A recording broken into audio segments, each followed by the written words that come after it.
I'm Jim Zub, the writer of the Avengers and Dungeons & Dragons, and you are listening to the Southern Fried Geekery Podcast.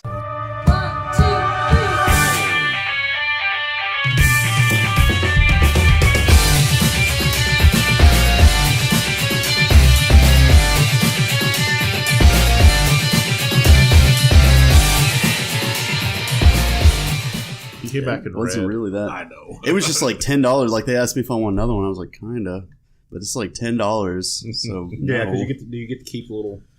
No, you don't. See, that's bullshit because I have one of those at home and I got to keep it. You stole that. No, you weren't supposed to keep it. You got to keep it with your purpose. I once went to a bar that had like coconut carved tiki drinks, and you were supposed to like not take the cup. Oh, you took it anyway. Totally took the cup. Stephanie and I stole spoons. Yes. We're spoon thieves. Chicagoan spoon thieves. That's our punk band. I mean, Craig and I have a long history of stealing photos at people's like weddings and events. Yeah, so let's just go with that. Craig and Stephanie and Jerry all stole photos of me and my husband at our wedding reception or shower or something Jerry like that. started it at your shower, and then Stephanie and I stole one from your wedding reception. They're both in my house. Yeah, I was about to say we both just got them for Craig's house. Like they're somewhere. Where are they at? It's a reason why cargo shorts are amazing. I don't care if they're out of style or not, because you can stick pictures in there. I'm wearing cargo shorts. What's wrong with cargo shorts? Hey, I'm wearing cargo shorts too. I wish I had some cargo shorts right now. Man, why do so many people rip on nerds for wearing cargo shorts? But it's supposedly going out of style, but nerds are never so much. Anyway. They're so fine. Yeah. I guess I'll go back to cut off denims then. Pockets and pouches will never go out of style. Have you seen Trad Moore and Rob Liefeld? Right. They're just always going to be a thing. Sorry, guys. We're never going to do that. So, yeah, last night I was playing Pathfinder. It was kind of crazy. Yeah, you were telling me a little bit about this earlier. What was the deal with that? Okay, so Laura's character had went to hell. Well, she got abducted and taken to hell. Come to find out, it's like her dragon ancestor person was trapped there, and she made surprisingly quickly she made a deal with the devil basically to get a set of armor. Was it really that surprising knowing Laura? It was pretty surprising. What is her character that she has a dragon ancestor? She's a Dragonborn. Yeah. What is that? Well, a human dragon. Oh, okay. That's what Tony was playing in our game. Savage dragon? Yes. She's basically, but she's cool like a dragon. gnome version of it. Better Hulk. So it's even better. She's like a gnome version of it. Oh. So she's playing a gnome, but has some basic dragon powers. Damn it, David. I know. So she's been playing this character really great. Mm-hmm. I mean, she's role-played this character phenomenally. But she goes to hell, immediately makes a deal with the chaotic evil ancestor just so she can have some armor. She puts on the armor, it turns her chaotic evil. So we don't know any of this outside of metagaming and hearing it happen. So we go to hell to, number one, save Laura's character. Number two, to get the soul gem of a fire elemental that's in hell. Oh boy. You guys collecting the infinity gems? Pretty much, yes. Yeah. We even have a gauntlet that the gems are going in. Of course. Plagiarism. Yep. All DMs do it. So never, not me. So we go down every to single hell. One of your games. We land because we fell through a portal. We land in hell, and we just get swamped by demon hordes, just horde after horde after horde. And we're fighting them off. We're doing pretty good. But as soon as we kill one, like 4 more appear. It's like Hydra. They just more and more appear. And finally, Laura and her grandpa finally decide to show up. And she says, hey, those are my friends. Can you save them? So he calls off the demon hordes because we are like, I don't heal. I'm a cleric. I'm a war priest, but I don't heal in battle. That's my thing. I'm the tank. I'm the DPS. But I had to go into heal mode to keep John and Blake alive because they were both unconscious. And John could turn into a fucking he was a dragon. Yeah. And they took his ass out. Damn it, David. John just Hey, this finds is ways just basic druid shit, though. He's like level 13. Yeah, level 14 now. Level 14, yeah. So, in the meantime, Grandpappy steals the gauntlet from Blake. So, Blake gets mad and takes off running towards Grandpappy, not caring about the 10 demons between them that all get attacks of opportunity on him and knocks him unconscious. So I go over, I heal. I'm slowed, so I have teleport, so I can teleport and heal because teleport's a free action because it's a class skill for me. So I teleport, heal on my next 2 rounds. Battle ends. Grandpappy makes a deal mentally with Blake to stop the whole thing. And Blake's like, I'm like, you guys realize that we now have 2 of our 5 party members that have just welcomed the release the devil upon Earth. So, long story short, one of us has to sacrifice ourselves to get the gem. I sacrifice myself. I jump into the lake of fire, kill myself. Gamorred yourself. Then I wake up and I have to give up one of my 3 sentient weapons, and I refuse to do it and slit my own throat. Oh, Jesus. This is serious. Yeah. So you like double suicided I yourself? double suicided myself. Is that and now the DM wants to term. penalize me for that, David. My punk band is actually double suicide. Why would you penalize somebody for sacrificing himself twice, David? Because you monkey wrenched his game, and he's mad about it. So basically, my character's coming back as an undead version of himself somehow. So Stephanie that actually, was a long story for that. Stephanie actually ran our 5e game Friday night that David was playing, and he's playing an evil character, and I'm playing chaotic good but paladin, and like there was just back and forth between him and I last night. It was a lot of fun. So, do the Dragonborn actually look like little dragon people? No, they look like their normal race version of themselves. But does that normal race version of themselves look like little dragon people? No. She can change her hands into claws to fight with sometimes, but normally she looks just So like it's D&D, essentially a there is- custom racing because In D&D, there are actual Dragonborn, which are like reptile people. Yeah. That's what I want to be one of those next time we all play. I'm totally going to play one and name my character Orcansaurus because he's a dinosaur. It's not a thing. So you guys want to do a podcast? not now. yes. I want to play D&D. Also, I want to say that I have no idea what cyberpunk is. Does anybody really? This comes out of a conversation we were having earlier in the week about what constitutes cyberpunk, and we're all pretty sure it's just a made-up genre invented by Generation X to stay relevant after steampunk. But we're not. Justin Jordan spawned it in my mind because he was talking about doing a cyberpunk fantasy, but he doesn't know how to do it without it being Shadowrun. Right. And I'm like, I can't offer any advice because I have no idea really what constitutes cyberpunk. I think Wally's cyberpunk. Bambi is cyberpunk. What? Shut up, Jerry. You weren't even in the conversation. Okay. Apparently I missed some but things. he ignored all of us. He did. He did not join in whatsoever, so he has no basis in this conversation. In fairness to him, he was getting a new phone at the time, so he maybe missed all Are of you it. new technologically advanced? Yes, I now have a Galaxy S8 Plus. So now you're a cyberpunk. Yeah, and it's taken every part of me to not accidentally drop it. Like, it's super slick. I don't have a case for it yet. Yeah, go get a case. It scares me. I may have a case somewhere for it. We already ordered cases. Okay. I don't because they're I'm a member prime. of the But iCult. will they have Darth Vader on them? Because mine would have Darth Vader on Well, I don't want Darth Vader on mine, Craig. It's too many for him. it. All right, so let's do a comic book podcast. Just going to sit over here till you're done. Like, what, 20 minutes in now? Right. Vaguely. I don't know. I'm not paying attention to that kind of thing because it doesn't matter because this is the Southern Fried Geekery podcast. And as usual, I am Caleb Alexander McKenzie. I'm Craig Lance. I'm Sean. And I'm Jerry. How was you guys' week? Long, man. School kicked back into full schoolishness for me. So lots of reading, lots of writing, trying to keep up with comics, trying to keep up with books, homework, appointments, places I have to be, work, the van, my dogs, my husband, things I've forgotten about. Well, that's all the time we had for that segment. Yep. Now on to news. I'm just kidding. How was your week, Craig? It was fine. It was kind of a crazy work week, but it was overall a pretty good week. Although I've had some very fun drawings this week. We'll Yeah. get to that. Oh, that's awesome. My week's been kind of chaotic. Stephanie's leaving next week Yeah, you're late. for 6 months. I am starting a new job next Monday, so I've been trying to get prepped for that.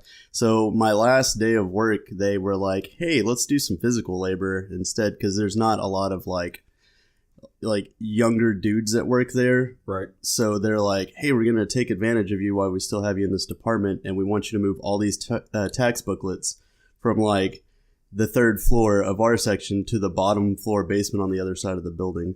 So I spent my entire Friday doing that and then moving all my stuff from one desk to another desk. Just I thought they remember, were letting you keep your desk.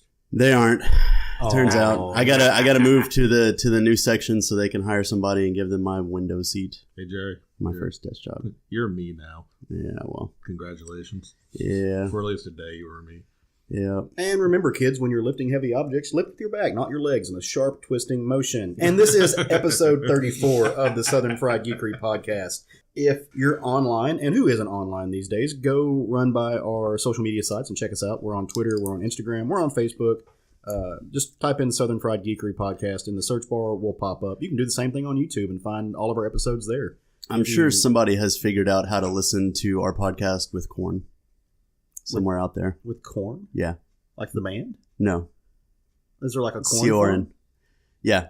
Like just, engineering with potatoes, vegetables, What kind of Instead of bullshit using Gilligan's Island technology. have you been What are watching? you even talking about? Jesus. He said people that didn't. Three-man podcast. He said people that didn't have the internet. It's okay. It's too Three-man early podcast. for my bits. Three-man, I got you. Three-man podcast. Yep. Good Yep. Lord. Well, hey guys, Keep speaking. So it's They been got it. Points at microphone. Anyway. y'all. Extra Jerry is here. It's been a few days since we've gotten together because the last week we actually recorded early, if I recall right. It was a Saturday. Yeah, it was a Saturday. So we've got an extra day's worth of new stuff, and that's hilarious because this was a week with not a lot of news. There was not. There was some. Just it was not a overwhelmingly obtrusive news week. It's kind of quiet. But one of the things that did happen this week that I'm really really excited about in the film side of things, Guillermo del Toro.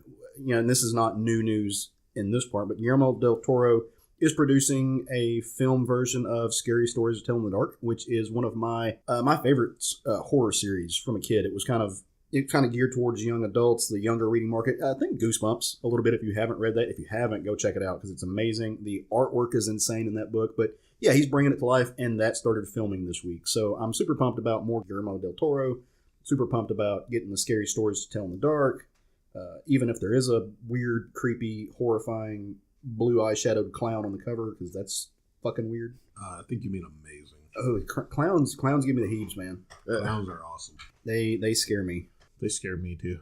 I saw Poltergeist as a kid. Well, see, scary clowns don't scare me. Like real clowns scare me. That's what I love about clowns. It's the duality of their nature. Right. They're designed to bring you joy. A scary evil clown is less scary than just a normal bozo. That 100. That's That's why I love them. That's amazing that it's a completely natural occurrence in human nature to be terrified of these things. Did any of you guys ever watch the videos of the clown thing that went on a couple years ago? You remember how No. clowns were just randomly showing up? Yeah. You watched the People videos? still don't know if it was a publicity stunt or just some random assholes trying to scare Like they people. would just show up like on people's porches that had like video cameras and sit there and stare at the video cameras with their balloons and stuff, and then just slowly walk away. It was so weird. There's like so many theories about like that was because it was right before it was coming out. So some people think it was that. Some people think it was just a random occurrence of just people deciding to dress up as clowns. It's proof that evil exists in the world, for my take. No, stop it. No. Talking about obtrusive news. No, I'm just kidding. I don't know how news can be obtrusive to me. How many of you guys are familiar with Doom Patrol? I am. It's a thing I know it exists. I know a guy named Dalton that's familiar with it. I actually just, I don't know, maybe 3 or so years ago read the Grant Morrison run of it. I bought the omnibus for it, and it was fucking amazing.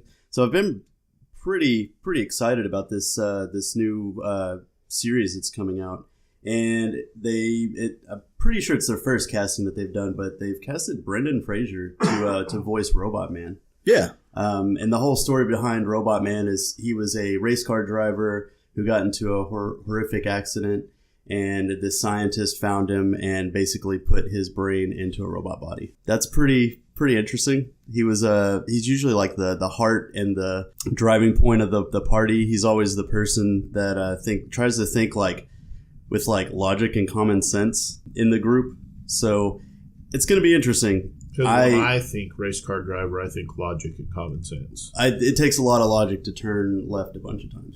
If you're not first, you're last. When I think of race car drivers, I think of that Primus song. Jerry was a race car driver. Yes.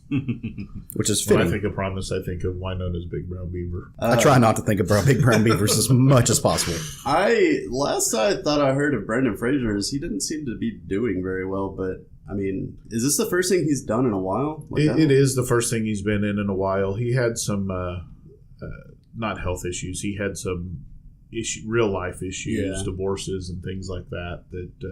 That's kind of like Brendan Fraser's career, though. Whether it's this life or his own choices, he'll be in a bunch of things, disappear for a few years, and pop back up. He's kind of one of those dudes who like doesn't mind being low key. I think that's true. He's an entertaining actor. I mean, he's done some very good films, but I think he shines when he's just doing just fun movies. Yeah, the Mummies, but like he did some of the more serious roles. It was that one where he was in the college, and they were like, I think he was Jewish, and they were I don't even Cider House Rules.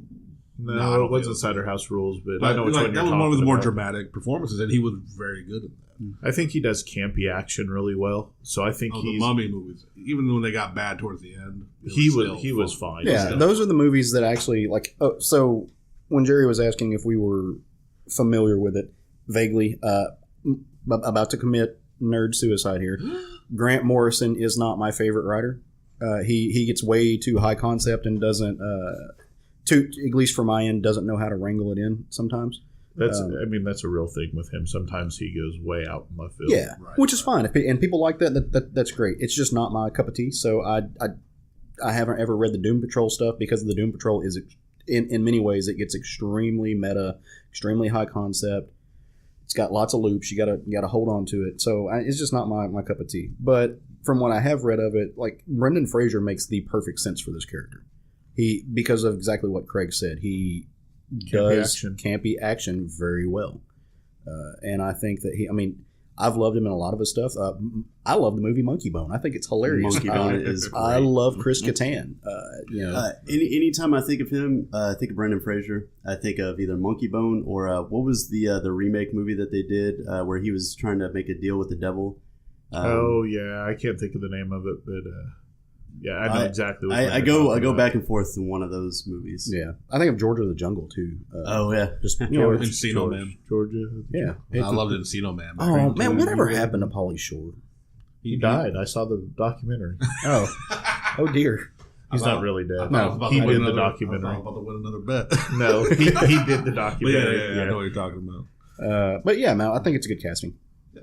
Should be interesting, especially with being, I'm not going to say unknown property because everyone's at least probably heard of it, but I wouldn't say a popular series. So maybe the TV show will bring more attention to the books.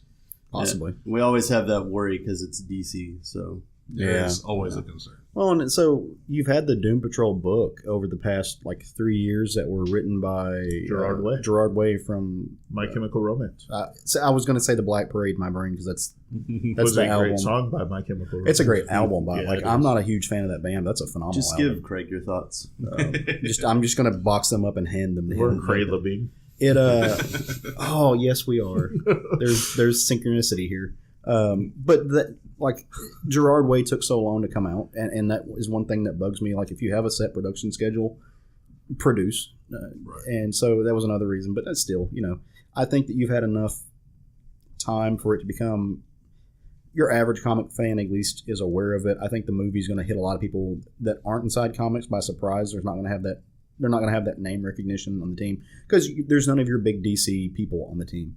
But that was also true of something like Guardians of the Galaxy. No one gave a fuck who Star-Lord was before Guardians of the Galaxy, and now everybody's acting like he's Thor and Captain America level. Well, so Doom Patrol is something that can take place outside of the DC proper universe, similar to Watchmen or something like that. Whatever happens in it doesn't necessarily affect any of the DCU. I mean, it can take place in a Euro. It can, absolutely. in a painting, that is Europe. So I mean, Paris, it can do its own thing. It can be its own thing, and if they try to make this movie dark, it'll fail. It needs to be campy action. Last little bit of news in the film TV era is Netflix has just announced that they are going to be debuting the live-action Bleach movie from Japan before any of you get your panties in a bunch. This is not Netflix making an American version of Death Note again. Is Scarlett Johansson going to be in it? Yes, she is starring as the male Japanese lead. No, but it is the popular anime manga Bleach got a live action movie made last year before. Not too long ago. Like, this was originally made in Japan. It was already hit theaters, come and gone. And as Netflix announced that it's coming next month in September. I thought it just released like earlier this year. Well, maybe. Live action movie. Maybe. Cool little note about this. I'm pretty sure Jerry especially has brought up that he's a fan of a Japanese TV series called Kamen Rider. Mm-hmm. And actually Jerry's favorite, and it's a different lead. It's almost like Doctor Who. There's a new Kamen Rider every season. Jerry's probably top favorite Kamen Rider is in the lead of this. He's from the series Kamen Rider Force, which each series has its own theme base, and their series was space themed. The actor's name was Sota Fukishi. And then it also has another actor from the same series as Ryo Yoshizawa. And they were the main two Kamen Riders in the series. But I mean, I was interested in it just because of that. Now, live action anime movies don't have an amazing track record. There's very few that I actually loved, but this, I think some people were thinking that Netflix was making their own with American actors and stuff, but that's not the case. That's why I was warning them in the beginning of this. That it's not that. This is the Japanese live action version, which also noted doesn't necessarily mean it's going to be great. Like you said, bad track record. There have been some good ones. We've seen Blade of the Immortal from Takashi Miike was very good. Yeah, amazing. So we're hopeful. I'm excited. Like early Bleach was an anime that I followed a lot. So I'm looking forward to seeing it. I know nothing about it. Only thing I can say that you might be interested in that the title Bleach came from the Nirvana song. Still not interested. That he doesn't care. Skinny boys with big swords. That's what I saw. Aren't the Kamen Riders like what is the connection with them to Power Rangers? They are the Power Rangers. Okay. Not exactly. Kamen Rider came first, and then they essentially decided like, hey, wouldn't it be cool if we had a whole team of these? So then they made Super Sentai, and then America was like, hey, that's cool, let's take that. And then they decided to make Power Rangers by editing and cutting footage from that, and then America decided to add their own footage. Kamen Rider is basically like a solo Power Ranger. Though they did try it back in the day, and they took a series from I think the early 90s, late 80s called Kamen Rider Black and Kamen Rider Black RX. And if you ever remember a show called Masked Rider, that's what that was. I think I was thinking Super Senpai or whatever. Super Sentai? Yeah, Super Sentai. Yeah. I think that's what I was thinking of. Okay, cool. All right, so comic book news. Yeah. Hey, Caleb, what's best in life? To crush your enemies, to see them driven before you, and to hear the lamentations of the women. And tacos. Yes. And what's second best in life? No, wait. Fair fucking nuts. Yeah. So what's second best in life? Conan comics. Yeah. So after being published by Dark Horse for the last, I don't know, several years, maybe 10? Maybe even I think more longer than that. I think they started doing them in the 80s. Yeah, Conan is finally back at the House of Ideas. Marvel's getting him back, and they aren't wasting time or talent in getting it out either. Nope. This week, Marvel dropped news, and it's just got us all excited. Jason Aaron, Mohamed Esrar, and Esad Ribic are testing their metal on Conan the Barbarian this January. I'm excited about this. Yeah. I'm really excited about this. I'm excited to see Jason Aaron write Conan, and Ribic's fantastic. Yeah. So, I'm not familiar with the Mahmoud. He's doing X-Men Red right now. Oh, okay. And he's done a lot of stuff with Jason Aaron in the past. Like that triplet of creators is insane. Like the possibilities are bonkers. It's like, I mean, Jason Aaron was made to fucking write Conan. Yeah. Like he just really was. I'm super excited about this. Like there are two names I want on Conan, either Jason Aaron or Gail Simone. Both of them, and we've had Gail Simone Conan. Both of them have me really, really hyped. And dude, all of those guys, all of them are super, super happy about it. Yeah, I'm stoked about it, so I'm glad they're happy about it. It looks like I'm going to be picking up a Conan book. Yes, you are. Looks like I'm going to flip through one. Nah, you're getting one too. Well, we got some more news on the Marvel front. Anybody of maybe our older listeners probably grew up listening, or anyone who watched reruns of old cartoons back in the day remember Spider-Man and His Amazing Friends. I do. The only Spider-Man I watched was Friendly Neighborhood Spider-Man. Do what a spider can. The one that the song came from.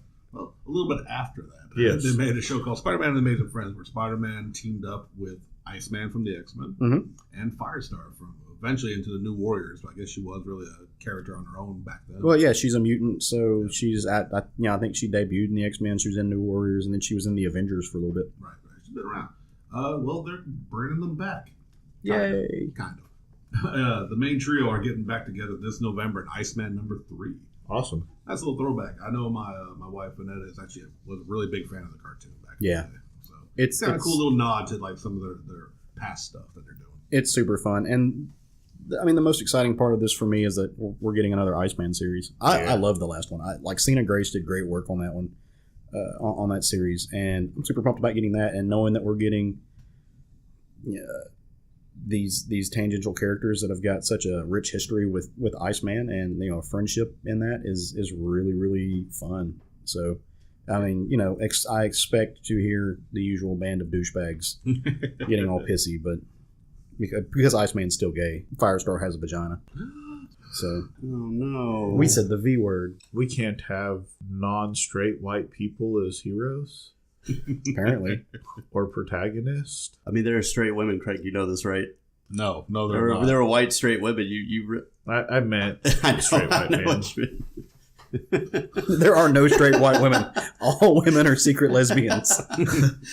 So you guys want to move on to a different publisher? Well, too bad, because this is the fucking Marvel happy hour. Marvel was we busy are this week. sticking with Marvel all day long. We're gonna be here. We're all only reviewing Marvel too. It was a very hard press. They came out with a lot of good books this week. One of the things that were announced, and I know this is getting Caleb all giddy. This whole thing is geared towards making me happy. New Conan and new this. We're getting a Defenders series, new we Defenders series, and it's going to have the Hulk, which, as I am privy, Caleb really enjoys. I think he's quite nice. Just a little bit based upon your Hulk t-shirt. Doctor Strange, Silver Surfer, and Namor, which I guess is another. It's Namor. No, Christ. it is not Namor the Submariner. So anyway, they released a couple of images of each one of them, teaser images, and then we found out that what that was all about is they're doing a new Defenders, and they're going to be one-shots. The creative team for it is going to be Chip Zdarsky. If you have never heard of Sex Criminals, Chip Zdarsky is the man. He's been on Sensational Marvel Spider-Man. 2-in-1. Yeah. And Sensational Spider-Man. Gary Dugan, who's been on Deadpool. Jason Latour, who's done Spider-Gwen and Southern Bastards.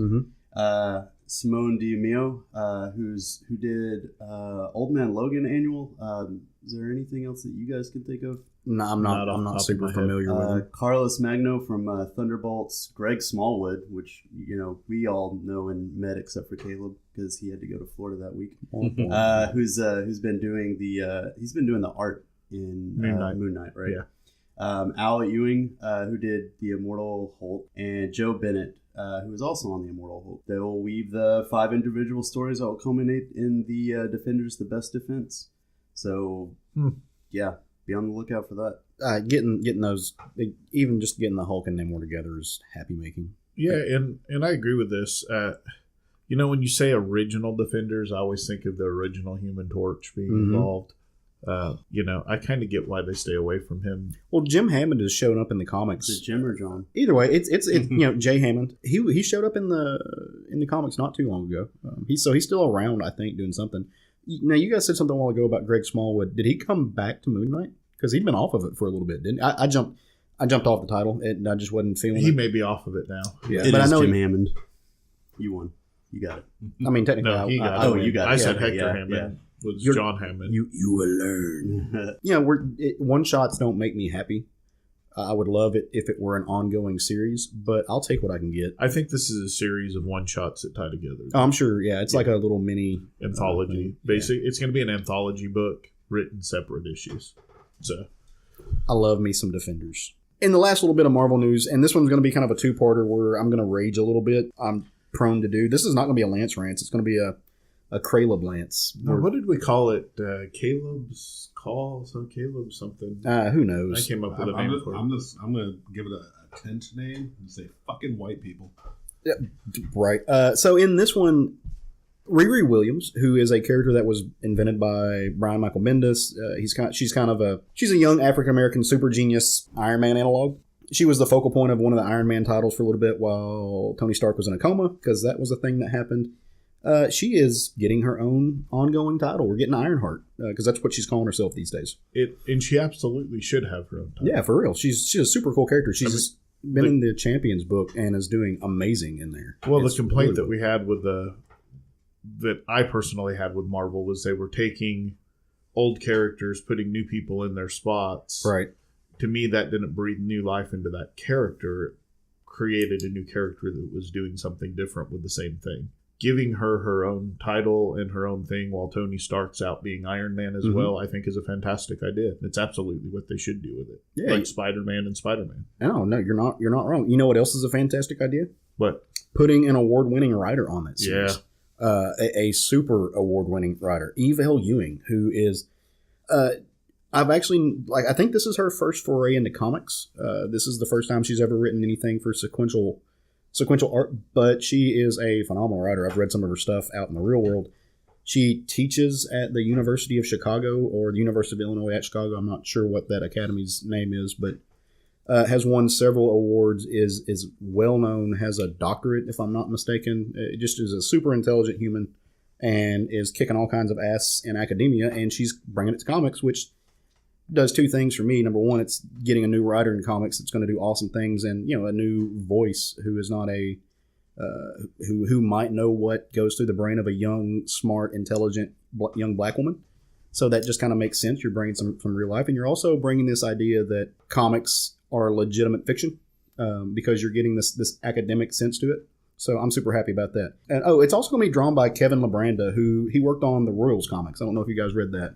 I did not read it, but I have some of them, and I've looked through them, and it's some really beautiful art. So yeah, he did the last 6. Sorry, I've got something caught in my throat. No, it's okay. Something I was going to talk about later in my book of the week is I can usually tell when Marvel thinks a book is going to succeed by the artist they put on it. Yep.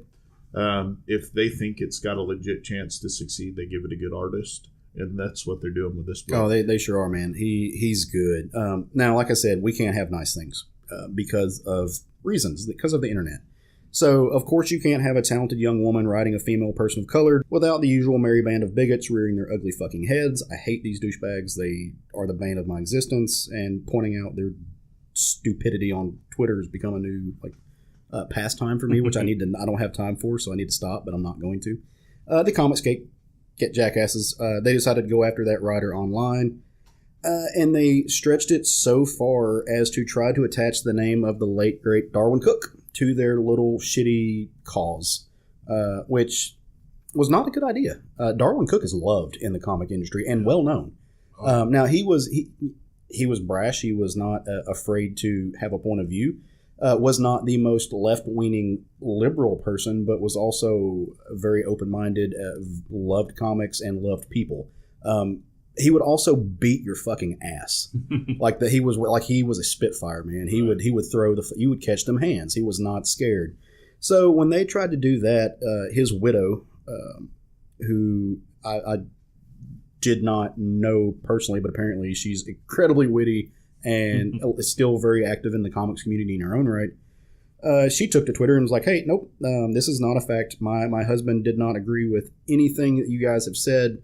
He did you're not co-opting his name. Keep it out of your fucking mouths. You're all wrong. He loved comics. He was not a fan of your hate mongering, and including indirected more towards EVS, who is the ringleader of Comicsgate. I think it's important.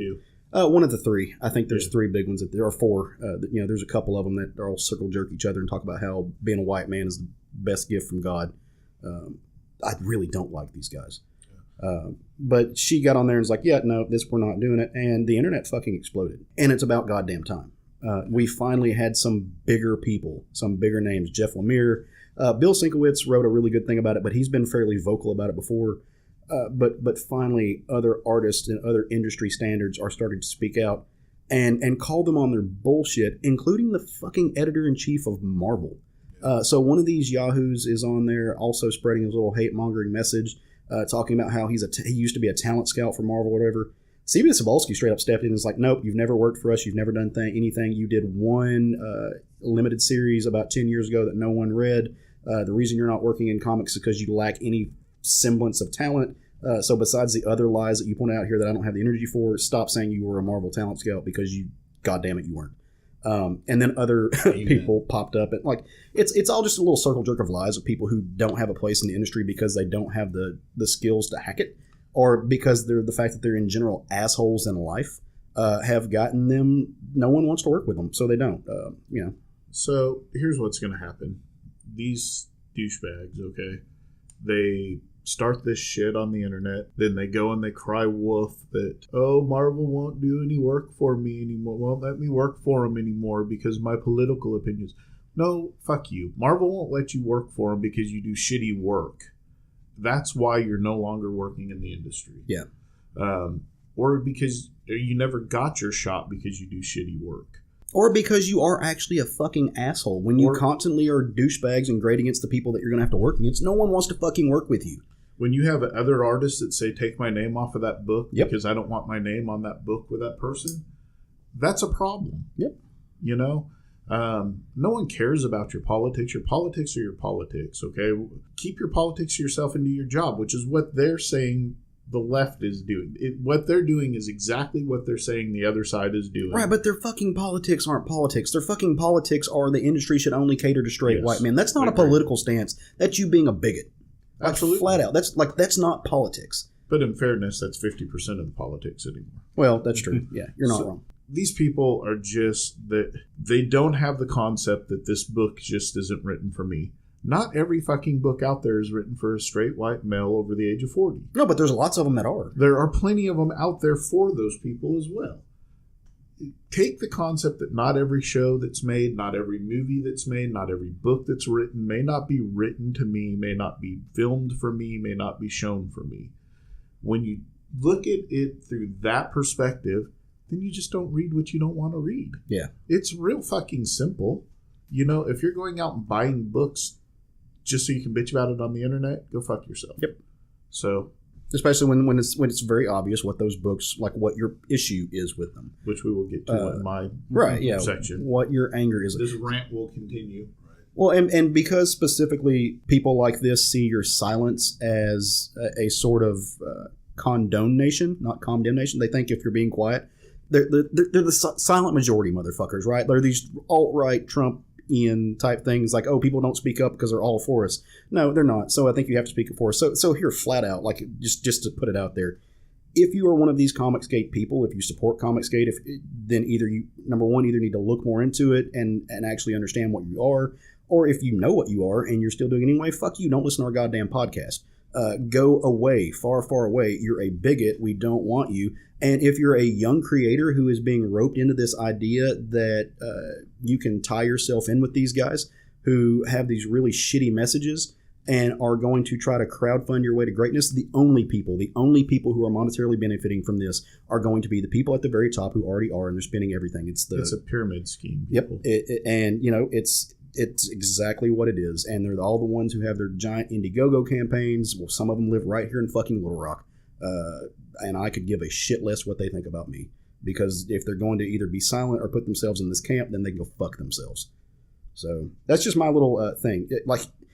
You can't go after an award-winning writer and say that she did not earn her right to create a comic. She's a fucking award-winning writer. She may not have never done comics before, but neither had Ta-Nehisi Coates. Did he have some learning curves to get over? Yep, but he's making one of the best comics on the shelf right now. It's Captain America's dope.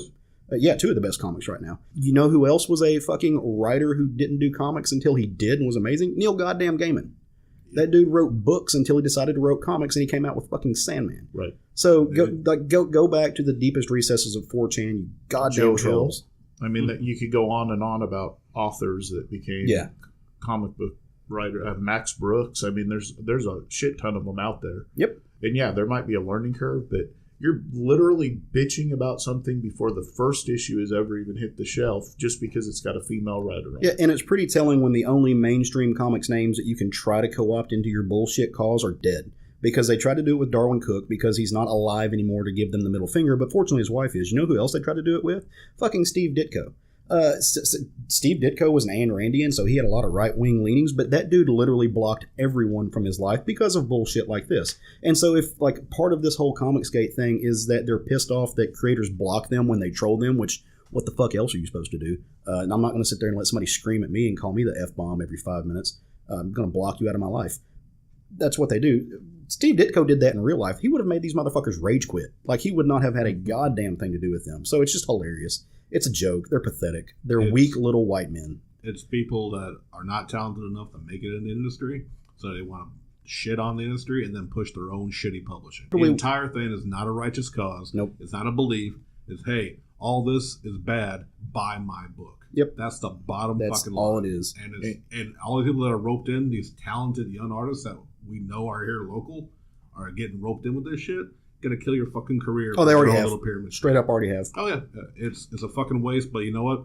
You make your bed, you lie in it. Yep. The people who are the shot callers in this industry they might not be saying something, but they're taking notes. Oh, absolutely. So I have so many things I could say about this. We're gonna do our own special one day. We are, and we had made a commitment to each other at some point that we weren't going to We did say that. bring these people into our podcast, but they have infiltrated the comic industry to the point now that you can't have a comic podcast without at least addressing the bullshit that they're spreading. What they're doing is the same thing as what people like Alex Jones do, other conspiracy type theory people Milo do. Yiannopoulos. Yeah, these people are comic book conspiracy theory people.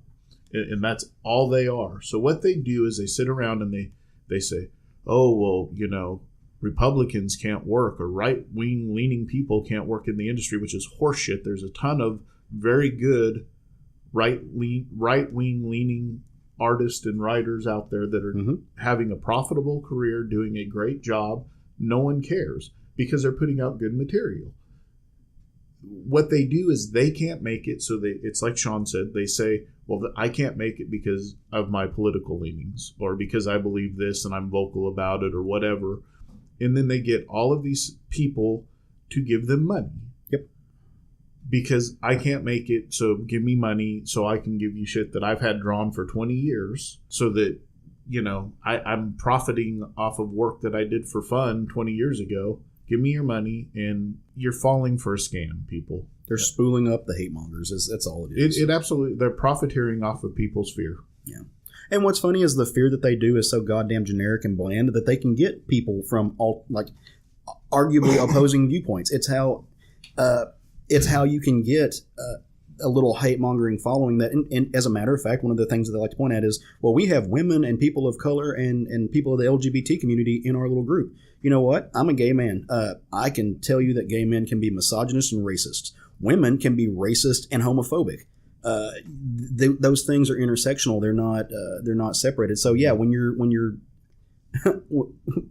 internet hate machine is so just generic and stupid because you don't actually have the courage of your convictions, you can pull a bunch of bigots under one umbrella, and that's what they've done. But we've wasted enough time on them. Yeah. So and oxygen. So just don't be an asshole. Pretty much. And you know what? Support women in comics. We posted a thing on our Facebook page this week that show you some of the really great books that are coming out. So every time that these fuckwits put their shit on the internet, we're going to promote the people that they are trying to tear apart. Yeah. So buy a Darwin cookbook. Yep. Not a cookbook, but a Darwin cook. there should be a Darwin cookbook. That would be amazing.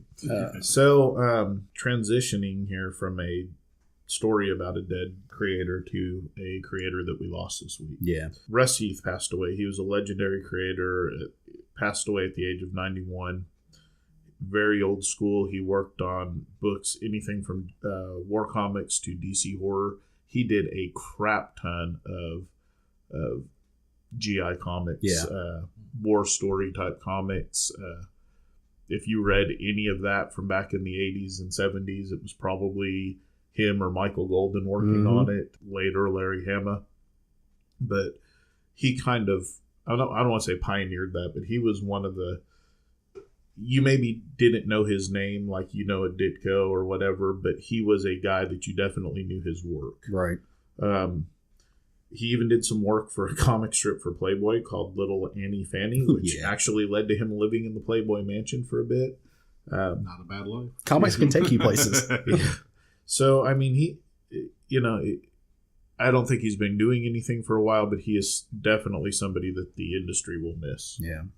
Talking about his GI work, I think he also created DC's Ghost Tank. Probably. I think that was him. Well, I mean, that was definitely in GI Combat, so if he was on it at the time, and again, back then you weren't as familiar with the artist or even the creators, the writer or whoever on the book. It wasn't as big of a deal back then as to who was writing it or whatever. So you maybe didn't know, but you knew that you liked this art style or whatever. So, yeah.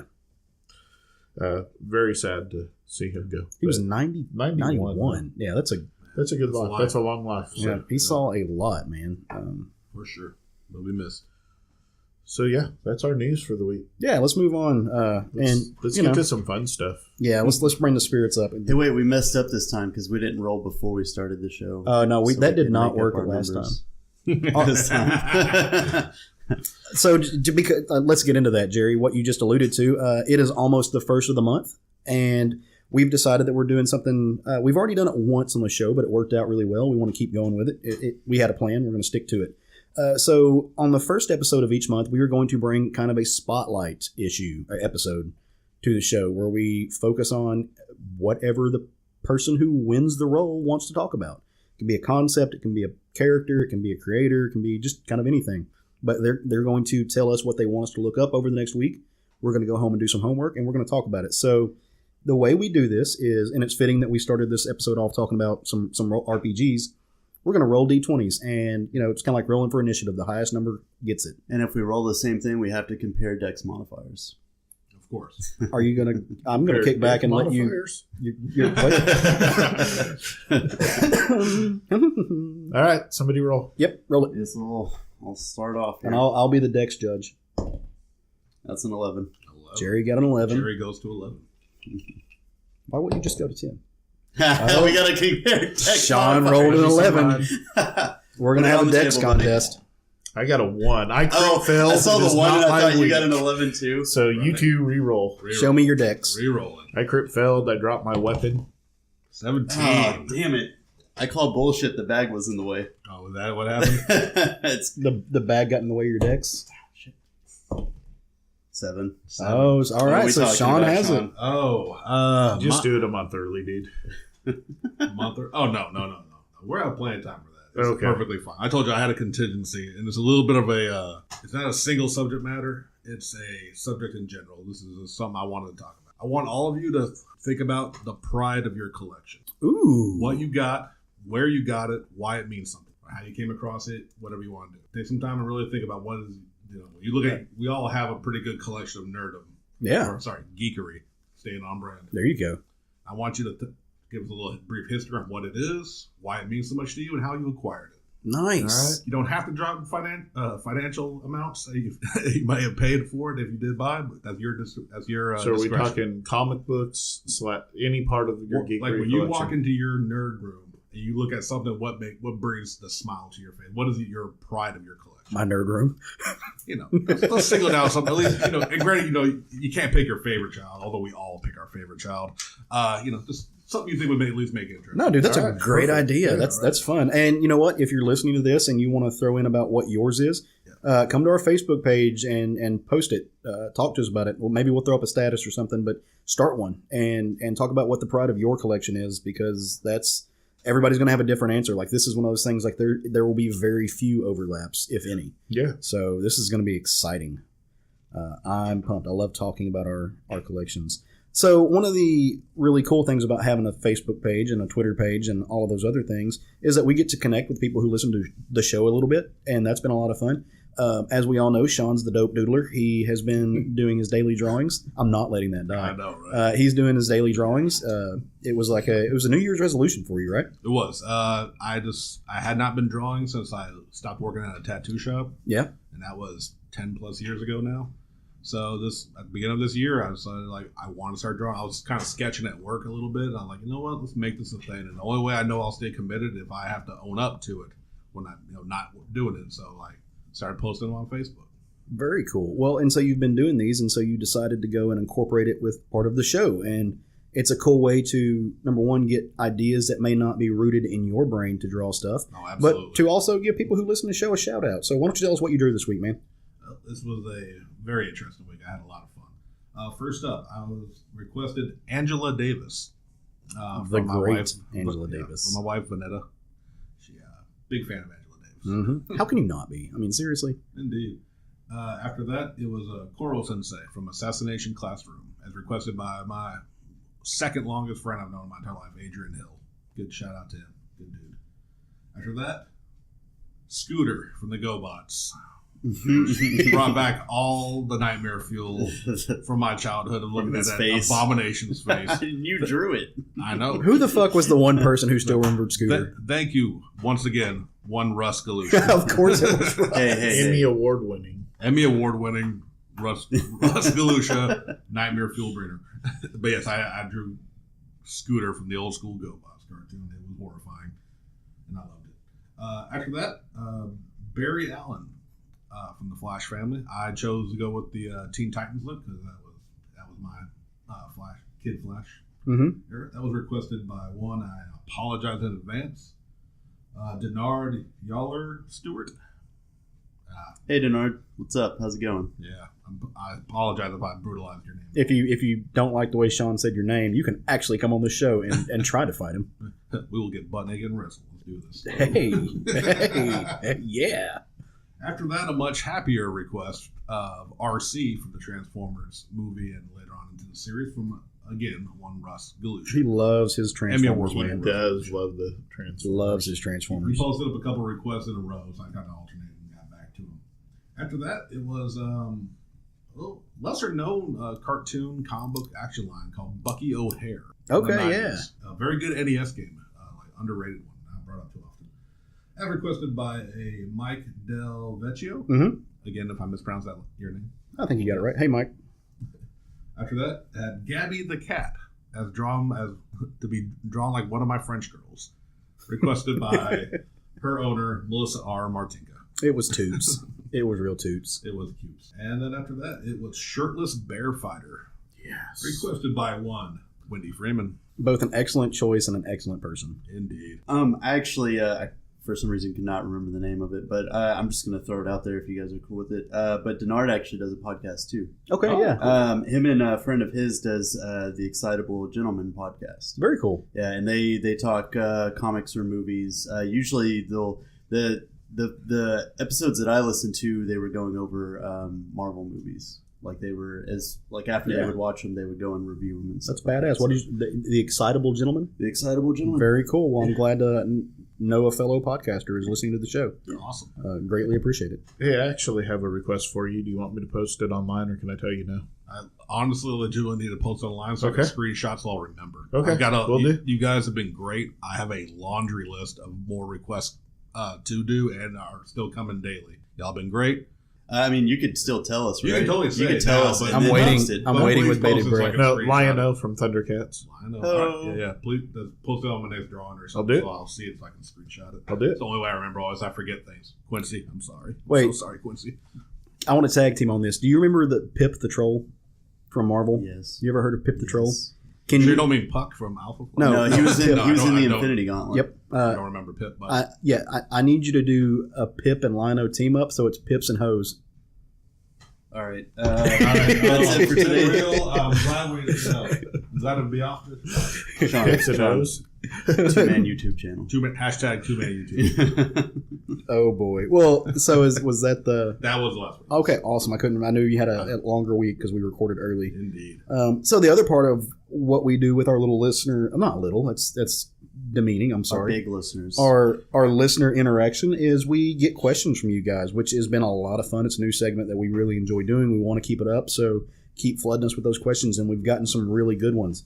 So one of the ones that I'm looking forward to hear came from one of the usual suspects and questioned on Mr. Tyler May. We love Tyler. He asked some very intriguing questions. and he wants to know What's up, the drizzle? Is it the drizzle or the drip? Yes. He says drizzle. I call him drip. Yeah, he's the drip. He wants to know what can manga learn from the Western comics and vice versa, which is a very good question because vice versa. That's not a Both. thing. Vice versa. Tomato, shut up, Jerry. It's all the same.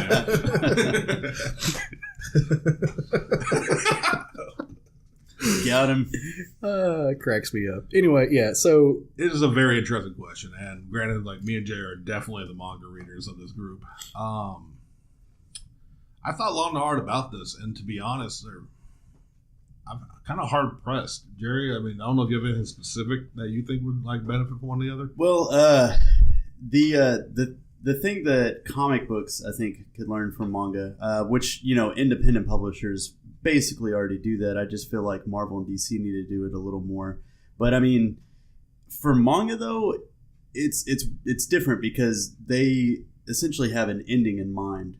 It's just like any kind of long running independent title essentially. So you basically have it, but it's just really, really nice having the same writer, same artist throughout the entire lifeline of a manga series. Literally, all I really had was that that Indies and Image especially has already learned a lot from manga's process. And as far as manga learning something from comics is they get a lot of they don't like a lot of other people messing with their different things, different stories and properties and everything.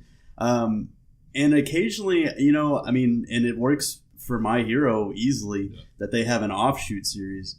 Like, and I even think that having one shots of just certain characters and stuff outside, because sometimes whenever you're reading a manga series and you're really getting into it, you kind of want to see more of those characters, or you kind of want, I know for One Piece, they've got a bazillion characters, and it would just be cool to have maybe a little mini series on one of the other pirate crews or something like that, where you don't necessarily have to bug Oda with that because we know how straining One Piece in itself is on him. So just find somebody else that's really into that and have them write a series. Yeah, the allowance. That's actually a really good point because most people that write,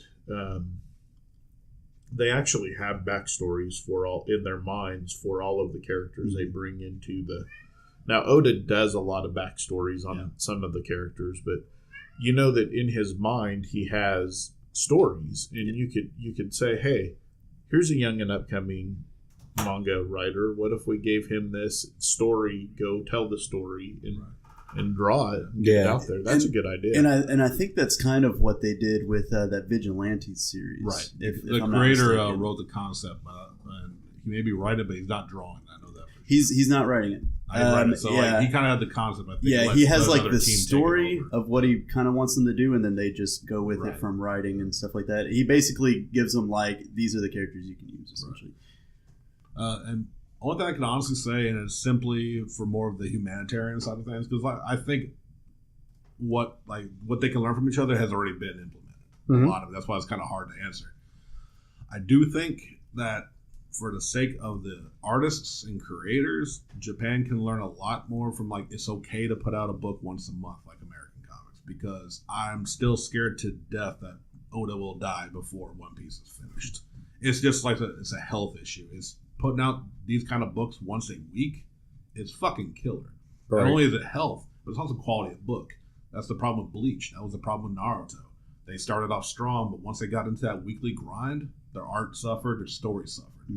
So if there was going to be something that manga could adapt, and there are mangas that only come out once a month, there are, but the Shonen Jump, the big ones that are especially popular over here, that are a weekly series, as much as I love reading it weekly as it's coming out, I would not be that upset if it was a monthly book for the sake of the creators. Right. Yeah, or even bi-weekly. Yeah, it's something like that. Because I enjoy reading it every week, but man, I worry about them. Yeah, if you could cut your schedule in half, absolutely.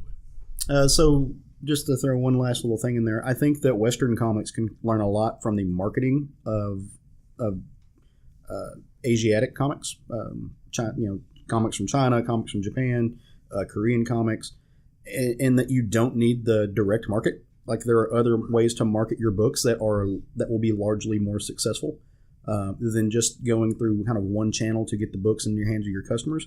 And that you can make it take it from being a niche market to being like the actual books themselves are still a phenomenon. Like you don't necessarily have to depend on all the ephemera of that comic to pull people in. The book itself can still be a draw.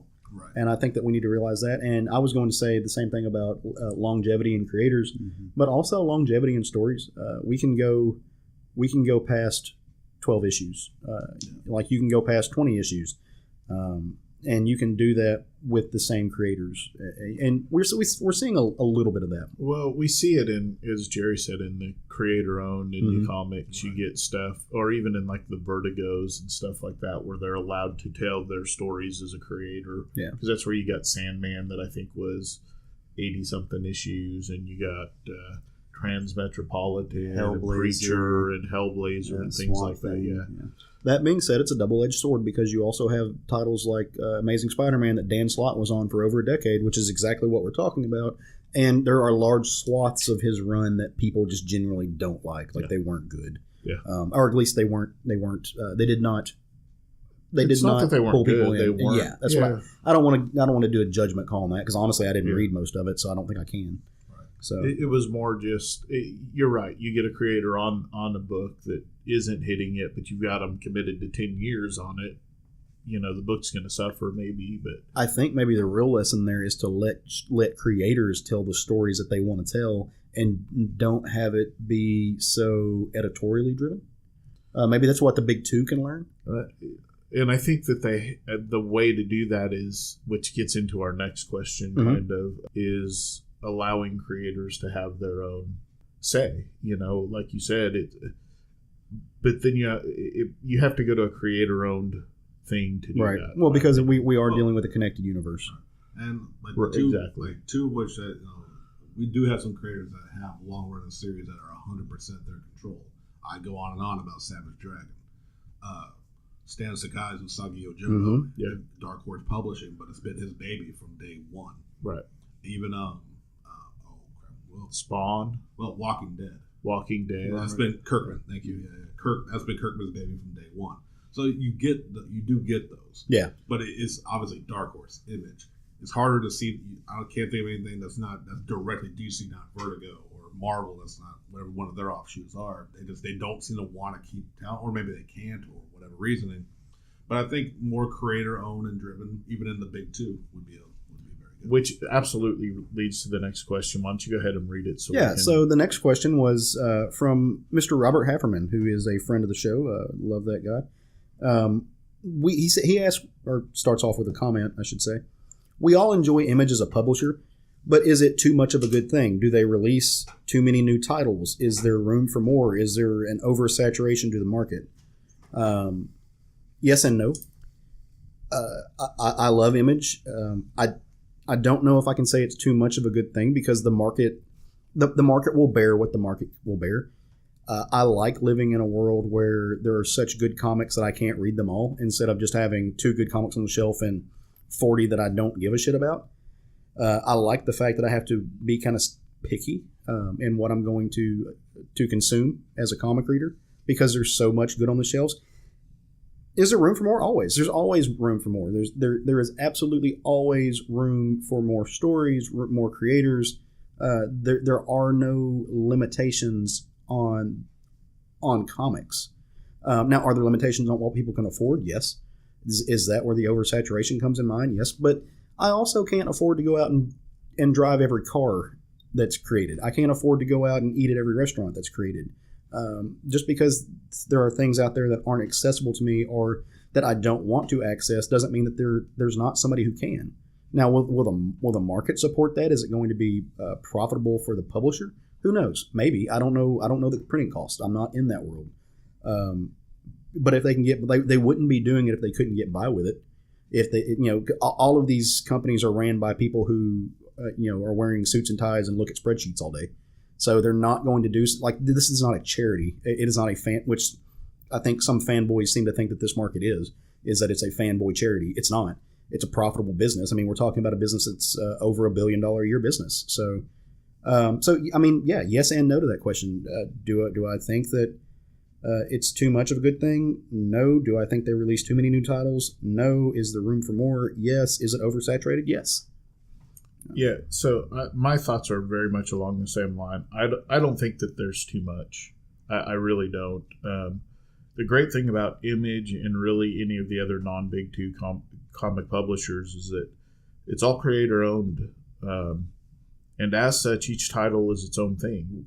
What I mean by this is that if you don't like a subject matter of a particular book, you don't have to buy that book. Mm-hmm. You can choose the subject matter that you want to buy. You and I both read a lot of horror. I read a lot of invasion stories too. Right. Sean reads Savage Dragon, which none of us read.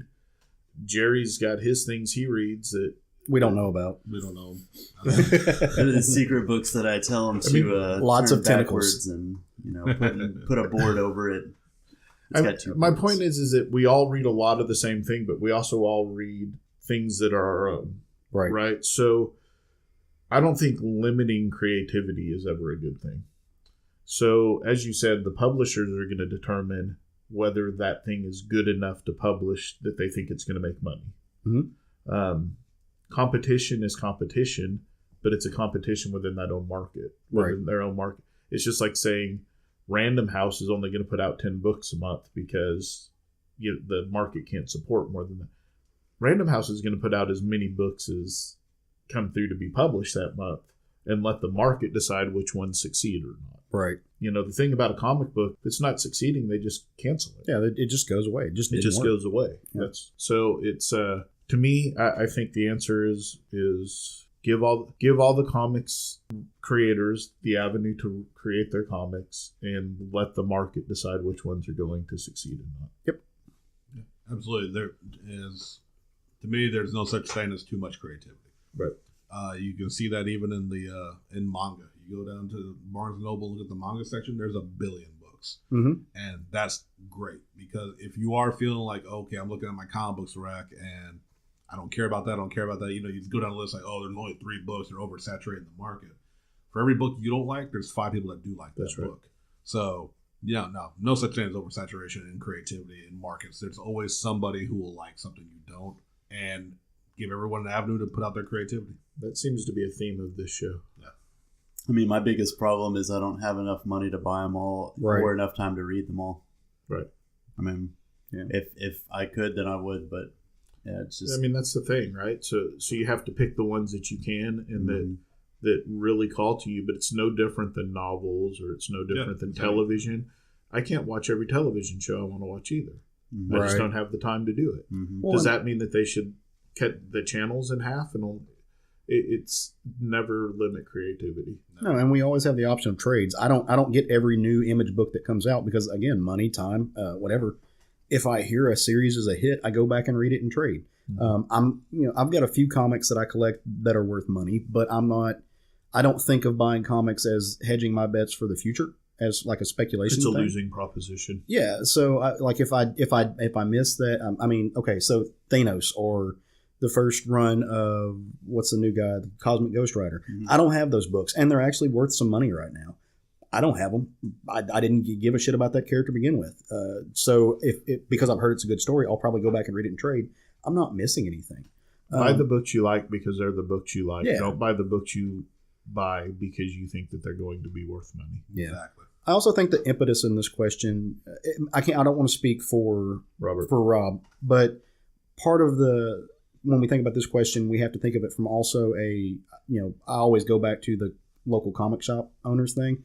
And so this is a thing that you hear a lot from people. Well, there's just too many comics and comic shop owners have to order them all to make it available for blah, blah, blah.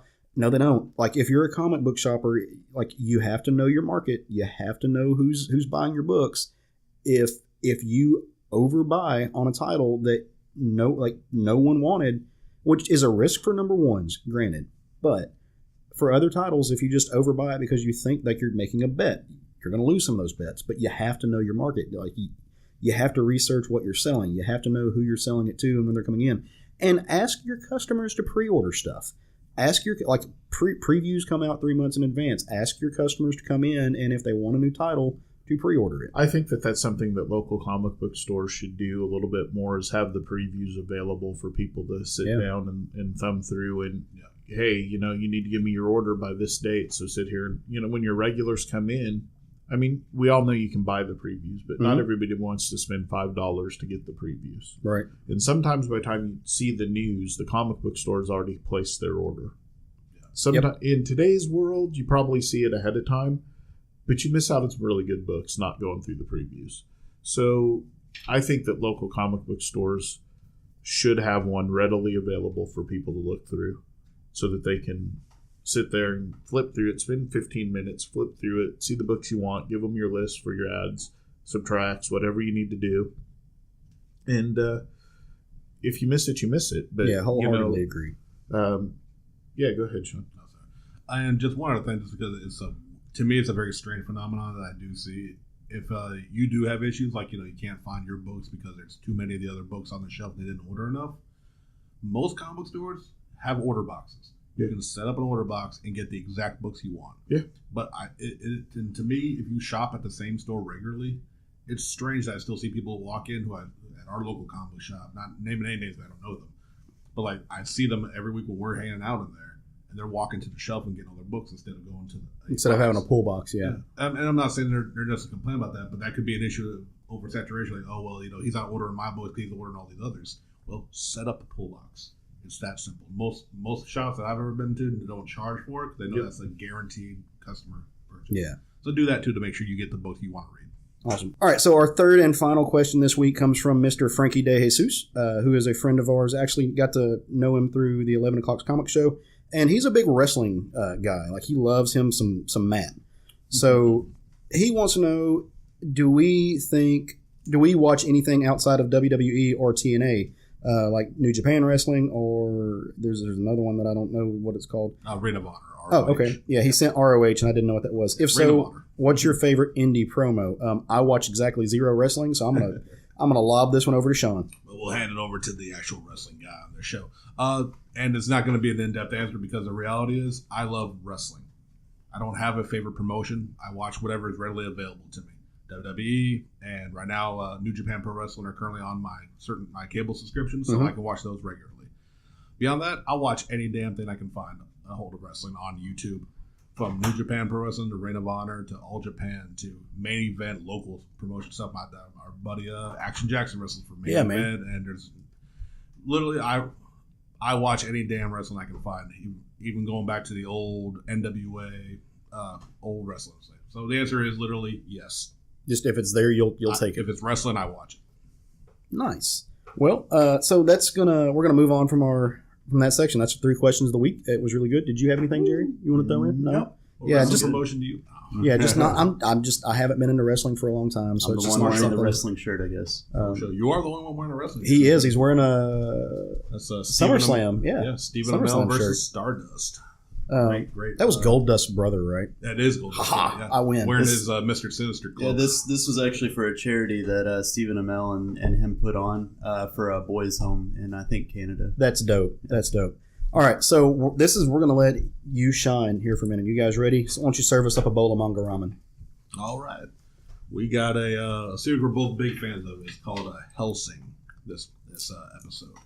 Hellsing is a manga created in 1997 by Koto Hirano. It ran from 1997 to 2008, putting out 10 volumes of the manga.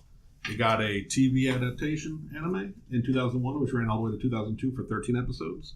And then recently in 2006, that's recent. Yeah, oh God. But it ran until 2012 to get 10 OVA episodes out, which is original video animation, which is typically like straight to DVD or Blu-ray, higher quality animation than usually a TV series. I fucking love this show. Oh, yeah. It is vampire fighting vampires. The main can go wrong? Exactly. It is the main character is Alucard, which, if you know anything about Dracula history, that name should sound very familiar. Works for the Hellsing organization to battle vampires on this earth.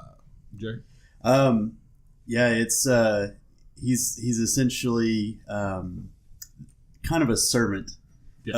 of Abraham Van Helsing. Yes. And later on, his daughter, he dies. His daughter ends up taking over the company. And his daughter, I love her fucking name. Yeah. Sir Integra Fairbrooks Wingate's Hellsing. Oh, dude. No, who is a badass woman. Yeah. I mean, this show it has no lack of amazing characters in it. Oh, no. From Alucard to Integra to Saris Victoria, the police girl that Alucard runs into the first episode, who knows she was going to die. No way around it, but agreed to be turned into a vampire with him. And my experience with it, I think I had the first volume of the manga, and I read that, and then there wasn't a lot more out at that point. It was a slow coming out manga. And later on, I had somebody lend me the whole anime series, which at that time I was like, well, that was interesting. Well, that was before I really knew that if the manga series wasn't over and they had an anime for it, they would just make up an ending. Right. So later on, whenever they came out with this Hellsing Ultimate, like, and Sean and I will tell you, 10 Ways to Sunday, that most of the time we usually prefer sub to dub. Yes. There's very few shows that will get us to watch that dub. This Hellsing Ultimate is probably one of the best dubs that I have ever watched. Oh, it not only is it just impressively done, well done acting, you're talking an international cast. Mm-hmm. From British to Irish, all over Europe, these characters come from, and they hired either they're actually from those countries or just damn good at doing the accents. It's one of the best dubs up. It's up there with, like I said, Cowboy Bebop being one of my other favorite dubs. Mm-hmm. So it's an amazing show. Yeah. I mean, the first word that comes to my mind when you talk about Hellsing is style. Mm-hmm. Like, it is just a cool looking anime. Character designs are amazing. And the story, like I said, he is Dracula. They call him Alucard. Mm-hmm. He has giant 9mm guns. Actually, probably 9mm because they're literally like 3 feet long barrels. Cable. And, yeah, right. And it starts off at first just hunting down these random vampires that are attacking England. It takes place in England with the Hellsing organization. And then eventually he gets to the big bad, which the original anime didn't get to, and they created their own little villain at the end. What they got to in the OVAs in Hellsing Ultimate was a group called Millennium, which is a group of Nazi vampires who want to kill Alucard back from when he fucked them up back in World War II.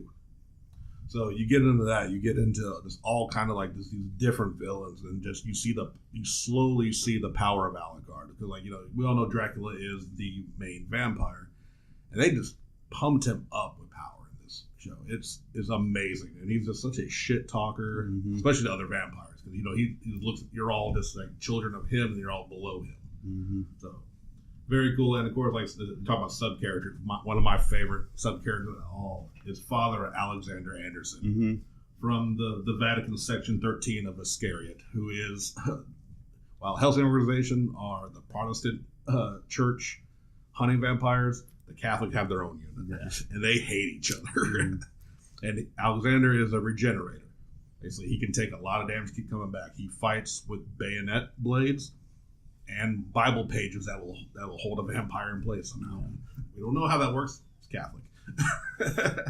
They end up having a lot of crazy characters with a lot of crazy powers. They had that one character, I can't remember his actual name, but I know they called him the Dandy Man, and he had the playing card. Thing. Yeah. And then you get all the other vampires. At some point, they have a werewolf. They have Schrodinger's fox, or is it his? Do they call him Schrodinger? They just call him Schrodinger. But yeah, he is kind of a cat-like creature, which is obviously Schrodinger's cat. Yeah. Who is great. They have, and like I said, and you hate to say like you find cool characters in a Nazi party, but by God, they're Rumpelstiltskin. Yeah. Keep repeating that with a Tinker Tailor Soldier Sailor. Yeah. It's like she's a sniper with a 8-foot long flintlock that can control the bullet. And you just see her rip through an entire like Zeppelin or ships. They were on the Zeppelin because of course Germans kind of Zeppelins. It's a crazy show. It's an amazing show. It's like I said, it's violent, it's stylish, it's dark vampires with guns and just kicking the shit out of each other. And the cool thing about it is, talking about it now, it's all out. Like all of the, they have Blu-rays for all of the OVAs. You can get sets. 3 volumes of 3 volumes. They'll get you the entire series on Blu-ray. Nice. It's amazing. Yeah. And like I said, it's something you could. I would actually say listen to we talked about Cowboy Bebop. Have we talked about Cowboy Bebop? I don't think. But we mentioned Dub versus Sub. We will. where I would say you should listen to both English and Japanese and get the same experience. It's very enjoyable. I almost say it's better to watch Hellsing in the English because, like I said, with it being a European cast, you get that dynamic of from, like I said, you got French, German, English, all kind of people in there, and it's just beautifully done. And it's some of the my favorite art in anime.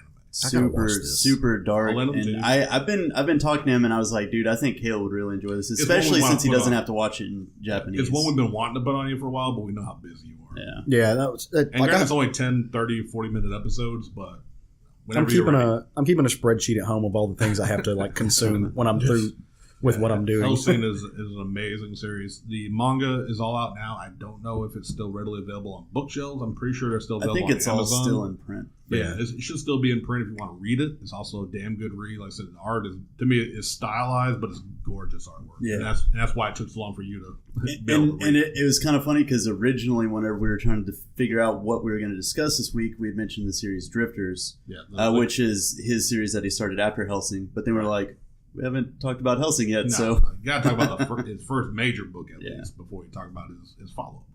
Awesome. I don't mind subtitles either. I just always have to watch it twice because I always feel like I'm missing something when I'm reading. Oh, I get it. And like we said, we typically always recommend watching it in its original context. Right. But Hellsing, you can absolutely watch it in English and enjoy it just as much. Nice.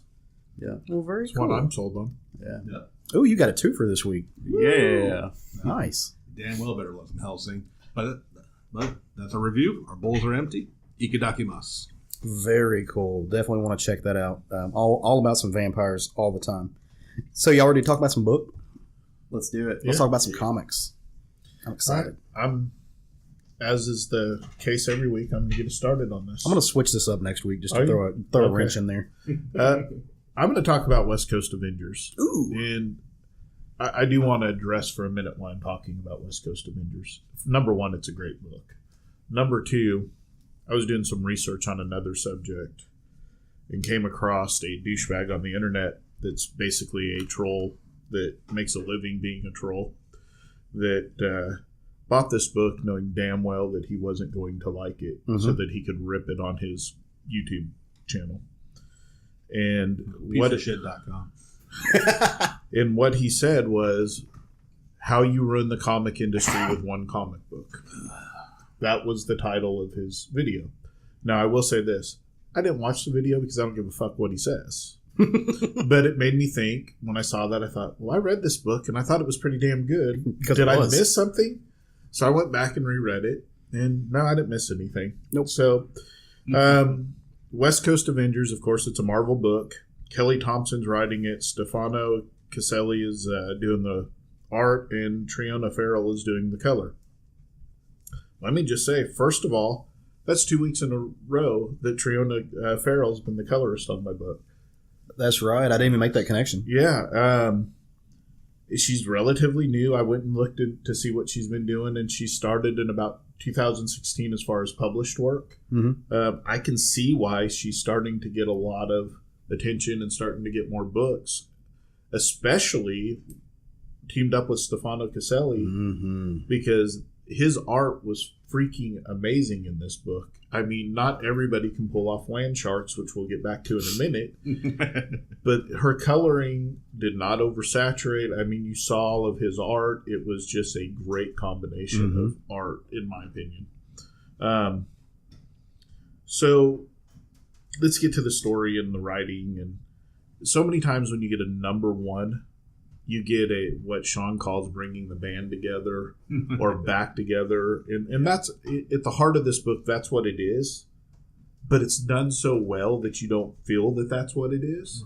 Right. Because, I mean, you're starting a new team on the West Coast. You've got to get a team together. And sorry, real quick. Let me clarify that it can be well done. It's just typically, in my experience, in the few books that I've read through my life, a lot of them are very same build-up, same tension, same issues. Well, in almost every book. It can be, putting the band back together can be a well-done story if it's done well. Well, obviously. in fairness to this book, it actually makes fun of those tropes. All right on. Like, Right. Doing something different. Yeah, so because you have to get this, why did this team come together on the West Coast all of a sudden? So what happened is first of all, the whole thing's done like it's shot through a reality television show, which you find out later that it actually is, and there's a reason why, which we'll also get back to. But starts off with Clint Barton talking to a reality show, and they're questioning this new team that's shown up on the West Coast and why they think they need to be there, and should Katie Bishop, the other Hawkeye, be in charge of a team because she's a teenager, just 20 years I old. think she's in her early 20s. Early now. 20s, but never been a leader before. And he's like, obviously you didn't see the San Jose Land Shark video. And so then it cuts back to showing this awesome scene where the only problem I have with all of that land shark thing was that she felt like she needed help, and she started calling out to other superheroes to get help. So you have Katie, and then you have American Chavez, and you have a new guy that happens to be Johnny Watts Fuse, is his superhero name, that is Katie Bishop's boyfriend. And the three of them are battling land sharks that for some reason came out of the ocean. We don't know why. There's no reason why. And they're trying to get them back into the water so that they will leave people alone and quit killing people in San Stop Jose. destroying taco stands. Yes. So she calls a bunch of different heroes, gets Clint, and he's like, hey, how's it going, blah, blah, blah. America Chavez shows up and teleports him into the middle of the battle. And so he's like, after they solve this, he's like, you really should put a team together. The West Coast does not have a team to defend against this sort of thing. And she's like, well, we haven't had any problems up to now. And he's like, get a team together. So Katie starts putting a team together, and this is where this book just freaking shines to me. She starts interviewing potential superheroes to join her team. You get Breadman. It was so funny. He's literally a man that has a piece of bread around him. He's not toast. He's not toast. Not powdered toast, man. So many carbs. Yeah, and he had a catchphrase, and she's like, let me guess, you're toast? And he said, no, your bread is buttered. And It's the worst. she just says, get out. It's the worst. And so she goes through all these people, and there's like one that's diva that's only there because she wants to sleep with Clint. Yeah. And finally, like, she won't quit talking about Clint, and finally Katie's like, he's gay. No one knows this, but he's gay.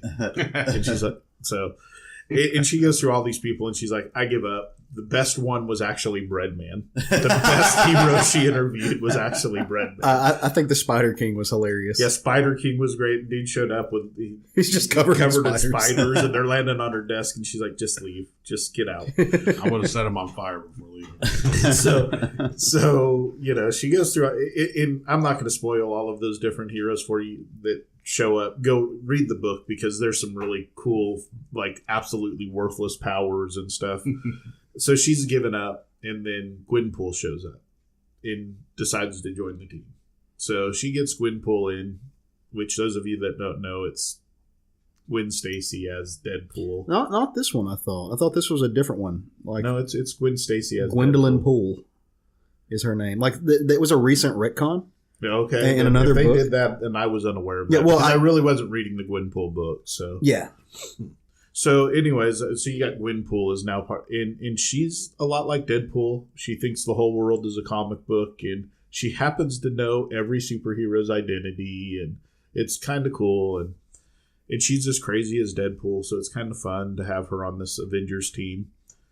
And then they start talking about how they're going to finance the thing, and in walks Quentin Quire, which is Kid Omega. Mhm. He's like, you guys are a bunch of losers. You need an Omega level powered mutant on your team. And by the way, I've got funding, and in walks the reality TV show because they're in Los Angeles. God damn it. Of course. So they are filming a reality television show based upon their team to fund the West Coast Avengers. It's great. I'm not going to tell you any more about it. There's a fight with Tigra at the end where she's giant size standing in the middle of the ocean. It happens. There's a new character that's introduced. Yes, there's a lot of fun things in this book, guys. It again, Clearly destroying comics. clearly. So the whole thing is again, I said this earlier during our rant. Some comics aren't for everybody. But to me, I don't know who this comic isn't for. Yeah. It's for adults. It's for children. It's for teen. A child you could give this book to your preteen child and let them read it, and it's fantastic. It's a lot of fun. It's fun. It doesn't set out to be the Avengers with some deep story. It's going to be a fun book, and that's what it's set out to be, and it's what it's going to be. Me and I'm 10 issues in. I may have a different story, but based on the first issue, it was a hell of a home run for a first issue. Because I do have one complaint, and it's very minor. I hope that they don't just use, because the X-Men fall into this a lot, where they use magic as a team transportation. Mm-hmm. I hope they don't fall into that with America, because that's what I was seeing. America Chavez just teleporting the team to the battle. She's also a badass. Let her. I mean, she did some fighting. But she's. Let her shine as both a badass and as the person that can teleport the team. Yeah, I don't think she'll. I mean, so you're getting. I read this as well, and I noticed a few of those things. But with the character of America Chavez, you've got a writer who loves her, who loves that character, and is going to utilize her for so much more than just being, the Fantasticar. I agree. Yeah, but that was kind of my feeling when I read it this time, and I don't think that's going to be the case. But just reviewing this one book, it's like I hope that's not, but I really don't think it will be. No, I think she ends up being the tank. And Clint is just there as kind of the old man leadership. He's not even the leader of the team. He's just kind of there to, and I think he's going to be there and not there and show up sometimes. Kelly Thompson wrote the last Hawkeye run, so it was the one that had Clint and Katie in it. So she really likes both of those characters. So that's well, and you can't really have the West Coast Avengers without Hawkeye, like without Clint being in there somewhere. I mean, he's such an integral part of that old school team. That it's. I mean, look, you got me to like a story with Gwenpool in it. It's a win because I don't like that character, and I haven't for a long time. Now I'm actually interested. I'm pretty happy to see that it turned out really good, because I know whenever it first got announced and we did it for our news section, we were all kind of like on the fence about it. So the cover to me didn't sell me. Yeah. But then when I saw the cover in person, I was like, you know what? This looks like it's just going to be a fun book. Yeah. And I'm going to read it as if it's not the Avengers. Give it a book to be its own thing. Mm-hmm. Give it a chance to be its own book. And I did that. And I enjoyed the piss out of this book. Yeah, well, again, I don't know what market that's not directed to. It's people looking to bitch is what it is. It's because was because they bought it to look to bitch. There's a black man, a queer Latino woman. Latino woman. I mean, Gwenpool is a female. Katie's a female. Mm-hmm. And then you got Quentin Quire, who I'm pretty sure is bisexual. He's definitely got some. There's some queerness happening there. Yeah, there's something that's been, and I actually tried to do some research and couldn't find anything on it. But I believe, if I'm remembering right, that he's either asexual, bisexual. There's something in there. So 5 of the 6 characters, and the 6th one is not a permanent member of the team based on the way it's written right now, which is Clint. So none of them are straight white males on the team. And it doesn't get much more California than that team. No, dude, that's what I was going to say. I've got friends out in LA, and the characters and the way, like the spirit in which this is drawn, it's totally LA. It's so LA, it's not even funny. And I may be completely wrong about Quentin Quire. He may be straight white male. I don't know, but I know that's why this person, and I didn't even watch his video, and I know that's why this person doesn't like the book. It's a safe bet. Yeah, and so he's made up videos since I mean, I've heard people talking about the video that did watch it, and it's absolutely what you're talking about. Of course it is. Yeah, because I know that jackass. So do yourselves a favor, read some books. So good. This is a good, fun book, and like I said, your teenager could read this, your preteen could read this, everybody could read this book and have fun with it. And I don't know if this book destroys comics, and comics needs to be destroyed. I mean, land sharks, dude. What? Oh my God. The art is amazing for the freaking land sharks. In fact, I sent it to Laura and said, you need to talk David into letting you have this as a mount for your dragon. Land shark mount. Yes. And then, of course, John wanted to be able, as a druid, be able to turn into a land shark. Wow. So, yeah. I mean, the art was fantastic, which, you know how corny a land shark could have been drawn? Oh, yeah. Yeah. I mean, could you know how corny a story with land sharks could have been? Yeah. And it wasn't. It was good. Even with the reality show aspect of it. Sean, you mentioned the New Warriors earlier, and we've had stories with reality TV brought up and done in ways I didn't necessarily care for. This is just fun. And they're used more as like a comic interlude than anything. What could be more Californian than doing a reality show? Everybody's getting their hustle on, man. Yeah. Everybody is. And you're going to fund the West Coast Avengers with a reality show? I mean, everything about this book was just fun and good. So go read it. Enjoy it. Nice. Well, all right. I guess it's my turn. So I've been on a Marvel kick here lately. Yeah. And I think the last few weeks I've done Marvel books. But I'm going to break that habit this time. And I'm going to talk about a book it's not Marvel, not DC. It's not even Image. It's Archie. It's Archie Madhouse, man. Nice. So the book I want to talk about is Jughead the Hunger. Is Jughead the Hunger number 8. And this is actually a really, really good book for you to buy if you haven't been reading the full Jughead the Hunger, because the book is kind of it's not a 0.5, but it's a recap, so to speak, but it's not a boring recap. It's been a lot of fun. It is written by Frank Thierry, drawn by Pat and Tim Kennedy and Joe Eisma. They kind of split up on it. Colors by Matt Herms and Andre Szymanowicz. Inks by Bob Smith and Ryan Jampel. Letters by Jack Morelli. Just a great, great combination of Brian Jampel, also a Deadpool spinoff. Possibly. Yeah, he should be. He's the next character in Edge of Spidergeddon. Yeah, he should be.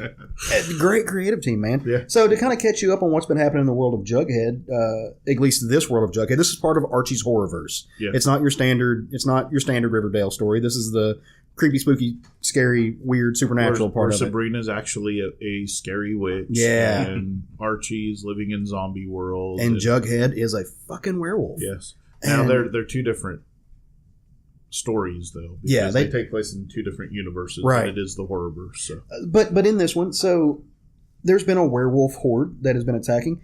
It's led by Reggie. Reggie Mantle, who, if you know Archie, is kind of the jock D-bag of the Archie world. He's kind of a football star and he's bully. The Bender. Yeah, totally. Yeah, Moose is the football star. Oh, that's true. Yeah. Reggie's the John Bender, for the Breakfast Club reference. He's the Bender kind of guy. Yeah. Yeah. Greaser. But, so, along with Veronica, Cheryl, and let's see, Principal Weatherby. Yeah. They're all werewolves too. Yeah. But they're bad werewolves. And so they kidnapped Jughead's little sister. That's not cool. Yeah. Douchebags. You don't kidnap the kid, especially not in werewolf land. So Jellybean got taken, and Jughead, who is also a werewolf, and Betty. Turns out Betty's in a family of a lineage of werewolf hunters. Jughead's a werewolf. They have to team up to go out and get Jellybean back. So that's been kind of the adventures in the past. It's craziness. Is this the Teen Wolf series that they did on MTV a while back? Totally an homage to it. That's exactly what this sounds It's totally an homage to it. So they've been going through, and there's been a lot of stuff happening. Very horrific, very gorgeously drawn. I encourage you to go pick up this series. But if you want to know more about what's happening, pick up number 8, because it takes you back through the whole thing. But it tells it through the lens of what if the supernatural of kind of the regular person. So we hear about supernatural stuff all the time in our real world, and we're all like, okay, this is craziness. We all know that that's not real. So what's the real story of it? That's what this story is. It's told through this story through the eyes of a news anchor who, all of these murders have happened, all of these terrible things, kidnappings and what have you, have gone on with the supernatural spin of it, and she's an investigative reporter, and she's going to learn the truth. She's going to tell you about it. So it starts off with a little bit of history. You get this. You get the story of Goody Jones, who, by the last name, you know that she's a predecessor, an ancestor of Jughead's. She's getting burned at the stake. This is like during the witch trials, and they're like, oh, you're accused of Satanism, witchcraft, and lycanthropy. And, she's in her human form, but at the end of it, right before she burns, she changes. And she's like, yep, you know what? And I'm not the only one. There's people out here watching you, and we're coming. We're coming. It's going to take a while, but we're eventually going to kill all you bastards. And then it brings it to the future, where it's telling you about all these murders that have taken place, all of these really, really terrible things that have happened. in the world of this dark world of Riverdale. It's just a really fun adventure. It's got dark some world of Riverdale. I know, right? Tells We you get like the everything you fact should that know. we can say the dark world of Riverdale. Lycanthropy, if you have a problem with how Caleb pronounced you, please come on the show and maul him. Bite me. See what I did there? That was pun. You should have Yeah. laughed. I said bite me to a lycanthropy joke. Boo. Fuck all y'all. Boo. You are no fun. Anyway, so If you get Jerry some. had said it, we would have laughed. You get. I know, right? Just assholes. Almost But made me spit my drink. yeah, so she's going through and she's interviewing all of these people who are connected with this horror tale. And as usually happens with murders in small town and tragedies, there's like a little shrine in front of the school of all these people who have been killed. Like I said, Moose has been killed. Cheryl Blossom's been killed. Mr. Weatherby's been killed. But none of these people know who was killed being a good guy, who was killed being a bad guy. None of them know that there are actual werewolves. And so the neat thing about this story, in the sense of it is a story here in 2018 that is trying to do things. Like it's trying to do some actual work, some real world work. So you get kind of this trying to figure out what is fake news and what is not fake news. You get Veronica's dad, who is we all know he's a very well-to-do individual in the community. He's buying this news agency and also interviewing them. They go interview Archie and Jughead about what's been going on. And you know, at one point in time, Jughead was actually accused of being the Riverdale Reaper. Yeah, the Riverdale Ripper, which he wasn't. It was Veronica, and it was He was. well, no, he wasn't. He thought he was. That was the whole part of the story, is it was like it was toying with, because he didn't remember any of the killings. He would just wake up in carnage, and spoiling this a little bit for everybody, but it was set up to where even the reader didn't know, and that's part of that. And it Okay. was all done. I guess I missed it. Yeah, it was all done. It was Reggie and Veronica who were doing all these really, really terrible things. If my memory serves me right. Now, it's been a couple months since I've read it, so I could be wrong. That's at least what I remember happening, the gist I got of it. So you're going through this long story. You get a little bit of the history, and it ends in a place where it's this news anchor saying it's time we learned the truth. Like she believes that there's more to the story. She doesn't necessarily believe that there's the werewolves and the supernatural aspect of it, but she knows that there is still a killer on the loose. There's something here that we don't know. Secrets are being kept. Secrets are being kept by the people that she's interviewing. And it's just been a lot of fun. I personally, not only do I love the horror elements of the story and playing with this kind of pure world that is Riverdale, that is the Archie comics, and making it a little gringy, a little dirty. I love the real life aspects they threw in there of the fact that wealthy people who have a stake in the story being told are buying the news agency. That blew my mind. I was like, oh, but of course they are, because that's real life, right? Like that's what, like we have, you know, be it Fox News or MSNBC or CNN, they are tangibly owned by people who have a stake in the message being told. And whether or not that message is pure or whether or not they're keeping their hands off of it, doesn't matter. They've got an agenda. So does he. And his daughter is one of the people who is missing and is accused of being one of the Riverdale Rippers, the killers. Veronica. So it's just a lot of fun. The art in the pages is not the best I've seen. Some pages are much better than the others. Collectively, they have a problem with tangents in the art, and that's something that I notice. It's whenever, for some reason, a strange leaf is like breaking what should be a solid line, or just those little things. Those bug me a little bit. I think it's a cleaner look when you don't have those. And this book is full of it. And there's an argument to be had that you can't have a really rich, full page of intricate detail and not have some tangents. While that's true, I mean, people find ways of doing it, obviously. You've got some of the masters of horror that have done all kinds of books. I mean, my brain shut off, of course, because I wanted to think of the name, Frankenstein. Oh, Bernie Wrightson. Yeah, Bernie Wrightson. Bernie Wrightson does these just heavily detailed pages. You're not going to find very many tangents in his work. And he's a master, so that's an unfair comparison. I know that, but I'm just trying to say the interior Joe art. Eisman would love to have his name and Oh, I Wrightson's in the bet he same would, sentence and like I as, said, he's a great artist. But I mean, and to close, just going back and looking at the cover of this book, it is insane. I love this cover. This cover would have, even if I wasn't enjoying the story, I would have absolutely bought it based on the cover alone. It's done by a guy named Adam Gorham. It's an homage to these old horror style magazines where you get like the big head of the beast, and then you get kind of a cityscape scene that makes the back of it.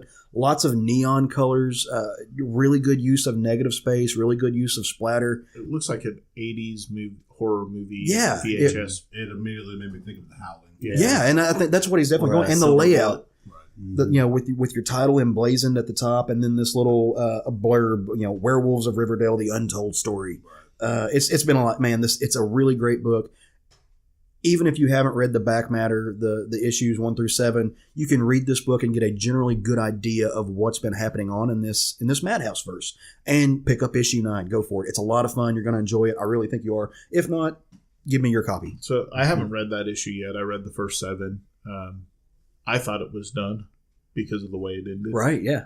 I wasn't expecting an issue 8, and then I followed Joe Eisma on Facebook, and he's like, "Hey, Jughead 8 will be out next week," and I'm on it. I'm like, wow, okay. So, I haven't read it yet, but I'm looking forward to see if they're actually going to keep the story going. I think they're going to. Yeah. It felt like a transition. Good. It's almost, no, I guess it's not further than Afterlife with Archie. Yeah. That hit like 11 or 12 last I think it hit like 12 or something. Yeah, they got like, in fairness, they got out of Riverdale. They didn't know what to do. Well, my book this week, jumping back onto the Marvel train, and on the other side of the continent is Avengers #6. Yeah. This being a conclusion of an arc, I'm not going to get into too many details. It's going to get some good highlights. This is the conclusion of the Dark Celestials arc that started off this new Avengers run. It's been amazing. I mean, the team building is the way I want it built. Oh shit, giant fucking monsters. Let's work together. Mm-hmm. With this one though, it's been shown, like as we saw if you read the last issue, you know that a few members of the team became giant sized and would take on the Celestials head on. And well, that was continuing on. It was, from She-Hulk biting chunks out of people. It was great. It tastes like bomb in mouth. I want more. She-Hulk is a standout for me in this. She really is. Yeah. So good. What I really liked was they were showing focusing back down to the ground troops. And of course, we got the Avengers team in there fighting the bug infestation that's been coming off these Celestials. Cool little thing I thought was it was very brief, but they had little cameos showing how this invasion is going around the world. From Man-Thing to Captain Britain, which I fucking loved seeing. I haven't seen Britain. And he's got a sweet ass beard. Yes, he does. Gladiator looking off in space. Yeah. And Iron Fist pulling the shit out of some stuff in whatever back alley he's defending. It's showing the epic scale of this conflict. And like I said, great things that go on, like stuff between them and Loki, who has been aiding the Celestials. It's an amazing issue. And the team gets together for one final attack, powering up Ghost Rider. I'm not going to say what all went down, but he was a key factor into this whole thing. And what I loved was just after everything, Thor and Hulk making out. She-Hulk and Thor making out. I am so behind this union, and I want them to make this is many a ship babies. we can all get behind. I need this to stay canon, but she'll probably turn back into Jen and be like, ew. Why? Why would she say ew to Thor? Because I read way too much manga to know that they have to keep the will they won't they thing going. Yeah. But it's an amazing issue. It's a great wrap up. If you don't want to read the entire series, buy the first trade so you can get this entire Dark Celestials run. Yeah, it's been a blast.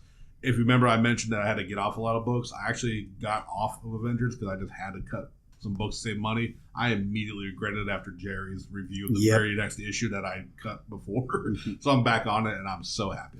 Some of the best exposition Jason Aaron's done. It's been amazing. And Jason Aaron does great exposition, not belittling any exposition he's done before, but like you said, those taps into the bigger universe that is Marvel, and just the writing was it was so good. And I've given props to other writers before too, such as Tom King and I almost said Fiona Staples, but Brian K. Vaughan. The interaction with you get dialogue in comics all the time. Obviously, it's half the medium. So you're always used to, especially in team books and group books, where people are always have to talk to each other. Mm-hmm. But when it stands out, when it feels like natural dialogue, or truly witty banter, it's a standout even amongst books. That's what it's all about. And this book has been that to me.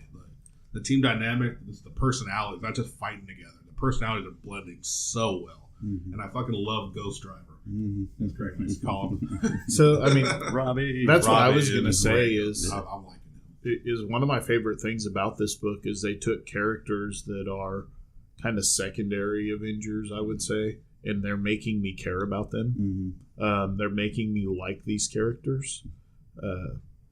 Also, there's one particular scene where they kind of do a Vulcan mind meld with the whole group. Oh, yeah. Mm-hmm. And everybody has to see Thor and She-Hulk making out, and it's great.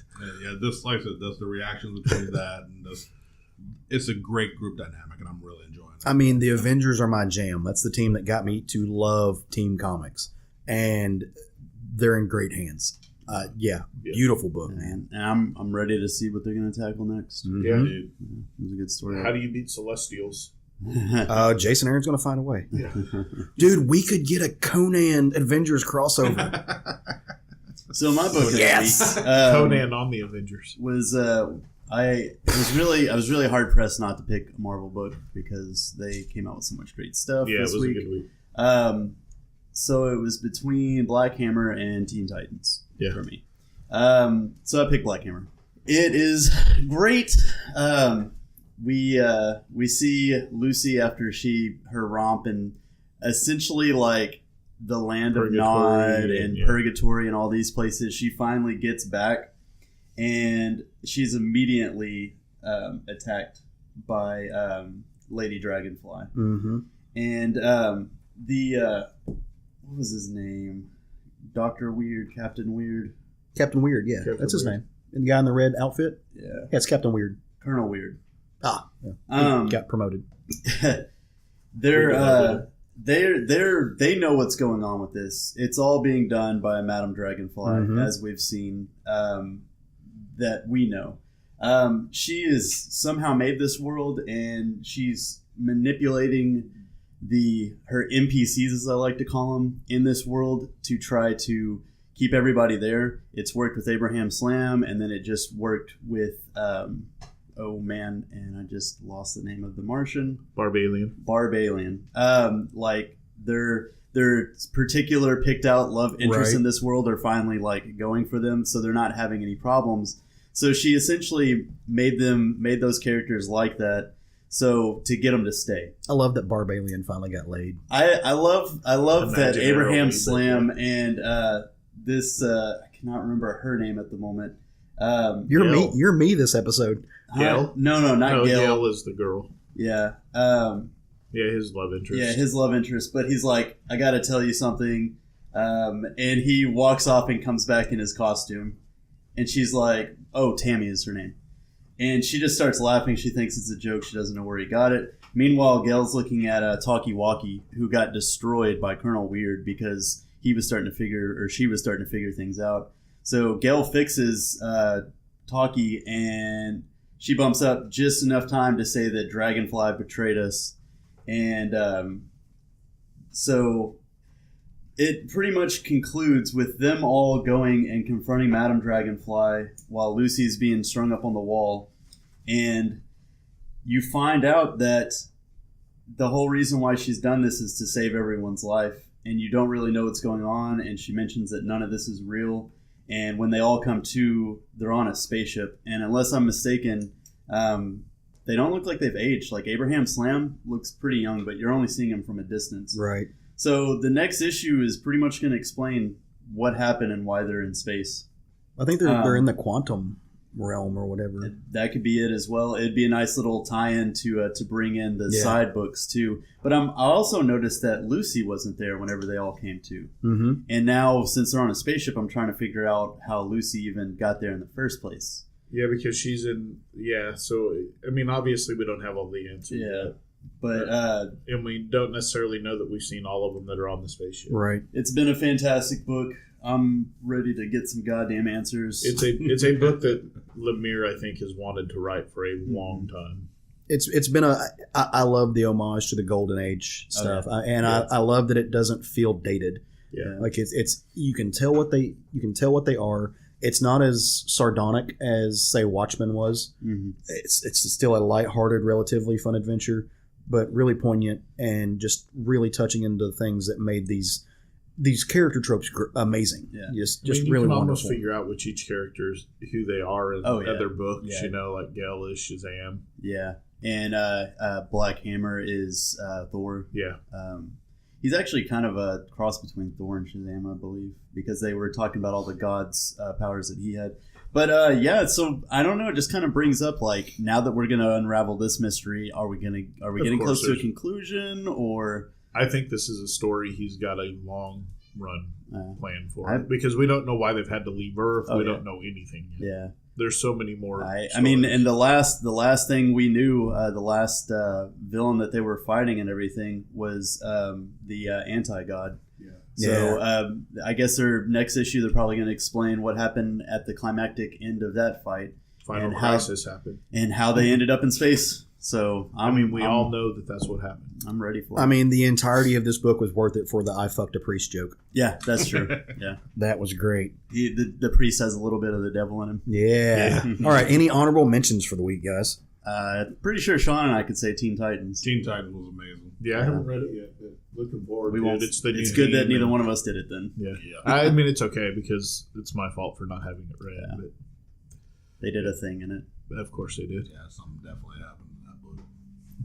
Yeah, I don't have any other honorable. Nope, you guys took the books that I would have given honorable mentions to. Old Man Hawkeye.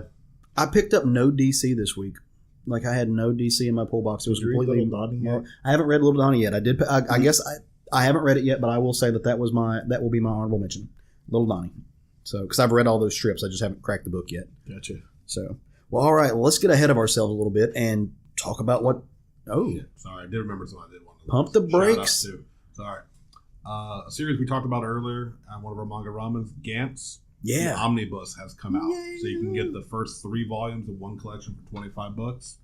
Amazing, dark horror, sci-fi, good shit. Was that suitcase you were lugging around Wednesday? Yes. Okay. And Caleb and Craig also wanted to mention the new Cullen Bunn book that came out this week. Oh yeah. God damn it, you're right. I did. Yeah. How did I forget that? Cold Spots was so good. Freaking good. You're welcome. Yeah. Thank you. It was really, really good. It really was. It was. It's Cullen Bunn doing horror. I'm on it. So, I mean, it just goes without saying that I love it. Flash was pretty nutso this week, too. Was it? I figured it was based off last night. Yeah. Red Sonja Tarzan. What the fuck? Tarzan. He will forever be Tarzan. It's more Tarzan. It's Gail Simone and Walter Giovanni doing it. It's been really fun. But all right, so let's get ahead of ourselves a little bit and talk about some books that are coming out this next week that we're excited about, or maybe further than this next week. Just depends. I'll kick this off, and I hope to God I step on one of your toes, because I don't think anybody would be expecting me to like this book, pick this book up, want this book, or anything. But next week, Rick and Morty versus Dungeons and Dragons #1 comes out. It's by Jim Zub and Patrick Rothfuss, and Troy Little. Patrick Rothfuss? Yes. Yeah, he plays on the Penny Arcade, though. He's a writer for fantasy novels. Oh, very cool. Yeah, he plays on Penny Arcade D&D games. I hope Matt got that for you, so you can pick it up. I don't know. Maybe he did. Maybe he didn't. I don't care. I'm excited about it. Yeah. I'll get it one way or the other. True. Y'all know I could give 0 shits less about Rick and Morty, but Jim Zub writes D&D style stuff really, really well. And he writes Rick and Morty really well. So okay, so I'm excited about it and picking it up. So I encourage you all to do so as well. I'm looking forward to Edge of Spidergeddon #2. Mm-hmm. I'm pretty stoked on that. Mine's a surprise pick since I don't normally do war comics, and up until recently I haven't been a huge Venom fan, but they are doing a spin-off from the current Venom series called Web of Venom, Ven-Am. Yeah. It's going to be about if you've been reading the Venom book, you know that there was a group of symbiote users in Vietnam. It's going to be about them, and that's actually got my interest really peaked. Mm-hmm. Mine is Beyonders, and it's not a Marvel Beyonders. It's Aftershock Comics Beyonders. And it's basically about what if Matt's conspiracy theories were all true. So the teenager finds out they are, and he begins an ultimate treasure hunt trying to get to the bottom of these conspiracy theories. So the other thing I wanted to mention is the DC Looney Tunes crossovers. Second round all begins next week. So nice. They also have the Venom, the first host, comes out next week. I saw that, not as interested. Yeah. But the Vietnam one got me curious for some reason. Oh, yeah. I mean, I think it's just, they're both just one-shots, if I'm not mistaken. I know the host is one-shot. Okay. Yeah. And well, X-23 #3. Lots of good stuff coming out next week. So are we ready to bring this thing home, guys? Yeah. All right, out there. Hey, we appreciate you, spending a little time with us as you have listened to our humble show. We've had a blast doing it. We hope you have had a blast listening. If you like what you have heard, and as always, we really hope you have, go over to our iTunes place where you can find us and leave us a little review. Rate us. Let us know what we're doing right. It helps us kind of know how we're doing. If you're liking it, if you're not, that's fair too. You can be honest. So we want to know what's going on. And come join us on social media of whatever your choice is. We're there. We have our Facebook page, and it's been getting great. We've been having lots of new people at us, having great conversations about a variety of issues. Lots of really fun stuff. We're on Twitter and we're on Instagram, and you can kind of see all of the art that Sean's been doing on both of those sites. You can see all of the topics that we're reading. We post pictures of our pull lists sometimes. We just post whatever we want to, really. I'd post pictures, but it would just be the week. You would have to, it's just, that would just be a list. It's ridiculous the amount of book you read every week. I'm jealous. I want your life. So, but yeah, come find us there. We may or may not be coming to a con near you. It's con season still on and popping in Arkansas, and we are traveling, and we're not really sure which ones we're going to show up yet or who is going to show up at which one. But I will definitely be at Arkansas Comic Con, and we will have a table at Conway. Yeah. And I'll be at Arkansas too. I think the majority of us are playing. I may not be able to. Depends on how school and work goes. So I'm working. Yeah. You got to hold down. We'll be there passing out cards and saying hi to people. You got to get in fights for their podcasts. Yes. we got to limit the market. So we're gonna bring our banner, and just when they walk away from their booth, we just put the banner up inside the booth. We'll just slip business cards. Well, all right, guys. I think that's it for the week. Go forth, love some comics.